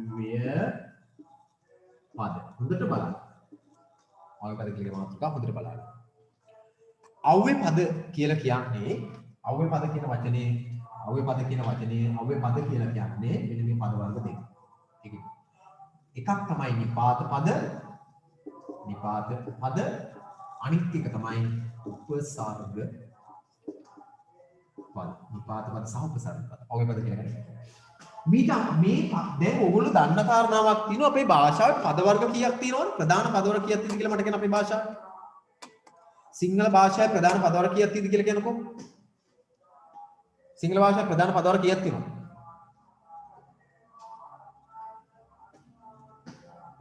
සිංහල භාෂාවේ ප්‍රධාන පද වර්ග කීයක් තියෙනවද? කීයද? 4යි. මොනවද? දෙකක් මෙතන තියෙනවා. තව දෙකයි ඕන මොනවද? එක තමයි නාම පද. නාම. ක්‍රියාපද. දෙවෙනි එක ක්‍රියාපද, තුන්වෙනි එක මොකක්ද? විශේෂණ. දෙවෙනි ක්‍රියාව තුන්වෙනි එක මොකක්ද? විශේෂණ. තුන්වෙනි පද වර්ගය අව්‍ය පද. පාත පද. හතරවෙනි පද වර්ගය මොකක්ද? උපසර්ග. පද. අපේ භාෂාවේ සිංහල භාෂාවේ ප්‍රධාන පද වර්ග 4යි තියෙන්නේ. මොනවද? නාම පද, ක්‍රියාපද, නිපාත පද, උපසර්ග පද. දැන් මම මේ පද වර්ග 4ට දෙනවා වෙනත් නම් දෙකක්.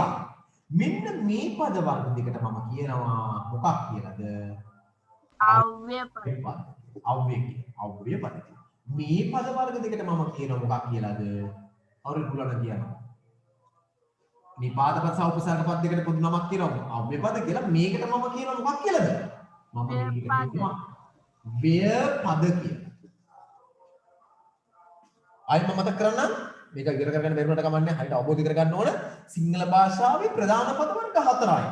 නාම පද, ක්‍රියාපද, නිපාත පද, උපසර්ග පද.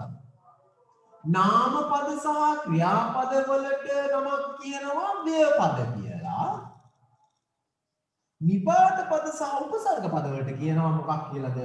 අව්‍ය පද කියලා. මෙන්න මේ ව්‍ය කියන වචනේ අර්ථය තමයි වෙනස් වන කියන එක. වෙනස් වන කියන එක හරිද? අවබෝධ කරගන්න. ව්‍ය කියලා කියන්නේ ව්‍ය වෙනවා කියලා කියන්නේ වෙනස් වෙනවා කියන එක. එහෙනම් අව්‍ය කියලා කියන්නේ මොකද්ද? අව්‍ය කියන වචනේ හැදෙන්නේ කොහොමද? අව්‍ය කියන වචනේ හැදෙන්නේ න ධන ව්‍ය කියන වචන දෙක එකතු වෙලා. න කියන එකේ අදහස නැත කියන එක. එහෙනම් ව්‍ය කියන්නේ වෙනස් වීම, වෙනස් වන. වෙනස් වන්නේ නැත කියන අදහසෙන් තමයි අව්‍ය කියලා. එහෙනම් අව්‍ය කියන වචනේ තියෙන්නේ මොකද්ද? වෙනස් මොකක්ද? නොවන කියන එක. වෙනස් නොවන කියන එක. පැහැදිලි? වෙනස් නොවන. ව්‍ය කියලා කියන්නේ වෙනස් වන, අව්‍ය කියලා කියන්නේ වෙනස් නොවන. කොහොම වෙනස් වීමක් ගැනද මේ කියන්නේ? මේ කියන්නේ වර නැගෙන සහ වර නොනැගෙන කියන එක. වෙනස් වෙනවා කියන එකේ කියන්නේ මොකද? වර නැගෙනවා. වර නැගෙනවා. මෙතන වර නොනැගෙනවා. වර නැගෙන, වර නොනැගෙන. අන්න බලමු එහෙනම් මේ බලන්නකෝ. මම පද කීපයක් ලියලා මෙතන. මෙතන මම අවසන් කරනවා වර නැගෙන, වර නොනැගෙන. මම ලියනවා ගොවියෝ කියන වචනය. ඔන්න ගොවියෝ කියන වචනය දැන් මතක තබා ගන්න. මොන වචනයක්ද මේක? මේ පද හතරේ නාම පදයක්. මම ඊළඟට ලියනවා කොටති කියන වචනය. මේ මොන පදයක්ද? ක්‍රියාපදයක්. මම කියනවා විසින් කියලා පදයක්. විසින් කියලා පදයක්. මේ මොන පදයක්ද? නිපාත පදයක්. මම ලියනවා උප කියලා පදයක්. උප කියලා පදයක්. එහෙම නැත්නම් මම ලියනවා නූ කියලා පදයක්. මම ලියනවා නිර් කියලා පදයක්. මම ලියනවා ප්‍ර කියලා පදයක්. මේවෙන් හදන්නේ මොනවද? වචන හදන්නේ. උපනායක. උප ඇමති. නූ කියන එකයි කරමු. නිර් කියන එක ගත්තොත් නිර්භීත. නිර් කියන්නේ උපසර්ග. මේ උපසර්ග. මේ මොනවද? උපසර්ග පද. ඒ උපසර්ග. එහෙනම් අපිට භාෂාවේ තියෙන නාම පද තියෙනවා, ක්‍රියාපද තියෙනවා, නිපාත පද තියෙනවා, උපසර්ග පද තියෙනවා. පද වර්ග හතර මෙච්චරයි තියෙන්නේ. ওই හැම පද වර්ගයක්ම මේ ටිකටයි තියෙන්නේ. නිපාත පද වෙන මොනවත් නැහැ එකම වර්ගය. උපසර්ග පදත් එකම වර්ගය. ඊටම සීමිතයි. නිපාත පද නම් සීමිත නැහැ. උපසර්ග පද නම් සීමිතයි. ඒවා ගණන් කරලා මෙච්චරයි කියලා කියන්න පුළුවන්. විසින් කියලා ගන්න මෙන්න මේ නිපාත පද නම් සීමිත නැහැ. හැබැයි ඔය කියන්නේ උපසර්ග පද 20ද තියෙන්නේ නෑ 20 නෙවෙයි. ඒ සිදත් සංග්‍රහ උපසර්ග පද 20යි තියෙන්නේ. මිස් සිංහලේ තව උපසර්ග පද ටිකක් කියනකොට sorry කවුද කුමාරතුංග මුනිදාස මහත්තයා තවත් උපසර්ග 3ක් හඳුන්වලා දෙනවා. ඒකේ තියෙන ඒවට 3ක්. එතකොට ඒ ටික ඔක්කොම 23ක් වෙනවා. ඊට අමතරව තව මිස් සිංහලේ තියෙනවා. උපසර්ග පද 30 ගණනක් වගේ මට මතකයි 36ක් විතර වගේ තියෙනවා. මම ඊළඟ දවසේ උපසර්ග තියෙන ප්‍රමාණය දෙන්නම්. හරිද? හරි. ඒතකොට දැන් බලන්නකෝ. ඔන්න මේ දෙකේ වෙනස හඳුනා ගන්න දැන්. මේකට කියන්නේ ව්‍යය පද, මේකට කියන්නේ අව්‍යය පද. මේකට කියන්නේ වර්ණ නැගෙන පද, මේකට කියන්නේ වර්ණ නොනැගෙන පද. කොහොමද වර්ණ නැගෙන නොනැගෙනවා කියලා කියන්නේ? මේ බලන්නකෝ. ගොවියෝ කොටති වගේ වචන ගත්තාම නාම පද ක්‍රියාපද මේවා මොකක් කරන්න පුළුවන්ද? මේවා අපිට කියන්න පුළුවන් බහුවචනයි කියලා. මේක මොකක් කරනවා අපිට බහුවචනයි කියලා කියන්න පුළුවන්. මේව මොකක් කරන්න පුළුවන්ද ඕන? ඒක වචන කරන්නත් පුළුවන්. මොකක් කරන්න පුළුවන්ද? ඒක වචන කරන්නත් පුළුවන්. හැබැයි විසින් කියන එක අපිට පුළුවන් ද බහුවචන හෝ ඒක වචනයි කියලා කියන්න බෑ. උප නිර්භ වගේ පද අපිට මොකක් කරන්න බැරිද? ඒක වචන බහුවචනද කියලා කියන්න බෑ. ඒ කියන්නේ වර්ණ ගන්න බෑ. ලිව්වොත් ලිව්වමයි. නිපාත පද ලිව්වොත් ඒවායි ඒක වචන කියන්න බෑ බහුවචන කියන්න බෑ. ඒක නිසා වර්ණ ගන්න බෑ. නාම පද ක්‍රියාපද ඒක වචන බහුවචන උක්ත අනුක්ත නේද? කාලය අනුව පුරුෂය අනුව වර්ණ ගන්න පුළුවන්. හැබැයි නිපාත පදවත් උපසර්ග පදවත් එහෙම වර්ණ ගන්න බෑ. ඒක නිසා අව්‍යය පද සහ අව්‍යය පද කියන්නේ නිපාත පද සහ උපසර්ග පද ඒවා වර්ණ ගන්න බැරි පද. ව්‍යය පද නැත්නම් නාම පද ක්‍රියාපද කියන්නේ ව්‍යය පද ඒවා වර්ණ ගන්න පුළුවන් පද. හරිද?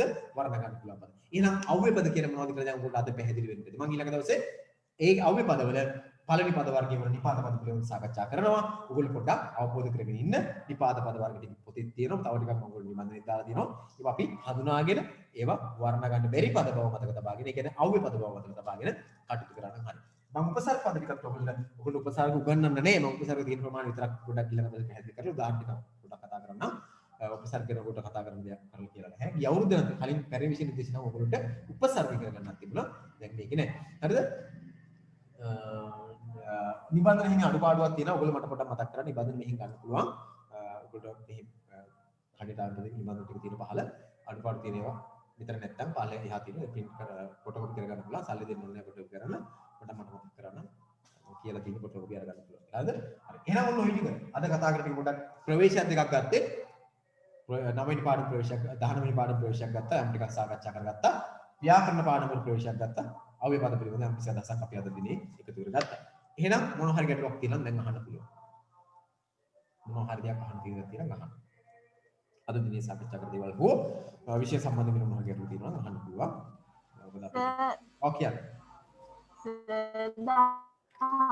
වසරට රසාස්වාදය පන්ති පටන් ගන්න නැද්ද? 10 වසරටද? ඔව් සර්. කරනවා අනිවාර්යෙන් කරනවා. මේ දවස්වල කරනවා 11ට 10ට දෙකටම ඔයගොල්ලන්ටත් අවශ්‍යයි මොනවා කරන්න. ඔව් කියන්න. රසාස්වාද පන්තියට මේ අපිට නොමිලේ ඔන්ලයින් සම්බන්ධ වෙන්න පුළුවන්ද? දැන් තියෙන එකට නෙමෙයිනේ ලබන අවුරුද්දේ නේද? ඔව් ඔව්. ලබන අවුරුද්දේ ඔන්ලයින් පන්ති කොහොමත් රසාස්වාද ඒක දැන් තියෙන එකට එන්න බැරිද? බෑ ඒකට ගන්න බෑ. ආනේස. වෙලඩක් නෑ. ඊළඟ අවුරුද්දේ මේ සිංහල විෂයත් එක්ක ඉන්න ඔයගොල්ලෝ මේ පන්ති නෙමෙයි ඕනම කෙනෙකුට සිංහල විෂයේ රසාස්වාදය කරන ඕනම කෙනෙකුට පන්ති ආවත් නාවත් මගේ ඔන්ලයින් පන්ති මම කරනවා දිගටම. ඒක කොහොමත් ඔය ගානේ ඉදිරියෙන් දිගටම ඔන්ලයින් කරන්න තමයි හිතාගෙන ඉන්නේ. මොකද ඒක වෙනම කාලයක් ගන්නට වඩා ලේසි එක. ඕනම කෙනෙකුට සම්බන්ධ වෙන්න පුළුවන්. කිසිදු මුදලක් අය කරන්නේ නැහැ. දැන් අවුරුදු මේ 4ක් කරලා තියෙනවා. මේ 5 වෙනි අවුරුද්දක් කරන්නේ. ඉදිරියට ඒ විදිහටම කරගෙන යනවා. ඒක සිංහල විෂය කරගන්න ඕන කෙනෙකුට අවස්ථාවක් තියෙනවා. සකිස් ගැටලුවක් නැහැ. ඉතින් අද කතා කරා 11 වසරේ තව පොඩි කොටසක් තියෙන සාකච්ඡා කරන්න. ඒ වගේ අනිත් ඒවාත් තමයි. ඒගොල්ලන්ටත් ඒ අවස්ථාව ලැබෙනවා. කිසිම ප්‍රශ්නයක් නැහැ. මුදල් ආය කිරීමකින් තොරව නොවිලේ ඒක මම අවුරුදු 4ක් තිස්සේ කරා. තව ඉදිරියට ඒක උණු කරගෙන. හරිද? හරි. එහෙනම් මොන හරි ගැටලුවක් නැත්නම් අපි පන්ති නවත්තමු දැන් වෙලාවක් වෙලා. සර් ඔව් කියන්න. සර් රචනාව සාකච්ඡා කරන්නේ නැද්ද? ඇහුන්නේ කියන්න මොකද්ද? රචනාව සාකච්ඡා කරන්නේ. රචනා මාතෘකාව දීලානේ තියෙන්නේ නේද? රචනාව සාකච්ඡා කරන්නේ. රචනාව නේද? ඔව් සර්. ඔව් සර්. රචනා මාතෘකාව දින බලමු ඉස්සරහදී මේ දැන් අතර මේ පාඩම් ටිකත් අවසන් කර ගන්න තව සත් දෙක තුනක් ඇතුළත රචනා සාකච්ඡා කරන්නත් ඕන. නම් කියන්නේ මේ වෙලාවේ ප්‍රමුඛතාවය දීලා කටයුතු කරන්න උත්සාහ කරනවා මම මේ පාඩම් හතර කොමාරි 100%ක්ම කර ගන්න අමාරු වෙයි තියෙන කාලෙත් එක්ක නමුත් උපරිම ප්‍රමාණයක් ඕගොල්ලන්ට වැඩි ඉඩක් හදලා දීලා මට කරන්න පුළුවන් පුළු ප්‍රමාණයක් මම ඊළඟ දවසේ ඔව් කියන්න ජනවාරි වල 6 වෙනි ක්ලාස් එක පටන් ගන්නවද? පටන් ගන්න අවසර දුන්නොත් පටන් ගන්නවා අපේ මෙහිමත් කරනවා ඉතින් අපේ උපරිම උත්සාහ කරනවා මේ වාතාවරණය හොඳ වෙයි කියලා හිතන නමුත් එන්නෙන වාතාවරණය දරුණු නේද දැන් අද වෙනකොට ගාල්ල පැත්තේ බොහෝ පාරවල් වහලා සච්චර සීමාව දාලා ඒකට අපිට විශ්වාස කරන්න බෑ ඉතා ඉක්මනින් ඒක කෙරෙයි නිසා අර යහපත් නැහැ තත්ත්වය බලමු ඒ කොහොමනොත් දැන් සමහර ප්‍රතිවලට අවසර දීලා දෙනවා කරන්නේ බලමු ඒක ආවොත් ඒ විදිහට කරමු හරිද හරි කොහොමනොත් අපි මේ විදිහට හරි අපි වැඩ ටික කරගෙන යනවා නිසා මේ රහස සාධපත් කර කිව් විදිහට කරගෙන යනවා ඔබට සම්බන්ධ වෙන්න පුළුවන් ගැටලුවක් නැත්නම් අපි නවත්තමු දරුවෝ තව මොනවා ගැටලු තියෙනවද අහන්න නෑ නේද හරි එහෙනම් අපි අද දිනේ පන්තිය අවසන් කරගමු හැම කෙනෙකුටම සුබ රාත්‍රියක් මම විශ්වාස කරනවා දිනේ යමක් යහපත් දෙයක් කරගත්තා කියලා ප්‍රතිඵල උදා කරගත්තා කියලා එහෙනම් හැම කෙනෙකුටම සුබ රාත්‍රියක් ආයිබෝවන් අයිබෝවන් සර්. ආයිබෝවන් ආයිබෝන් සර්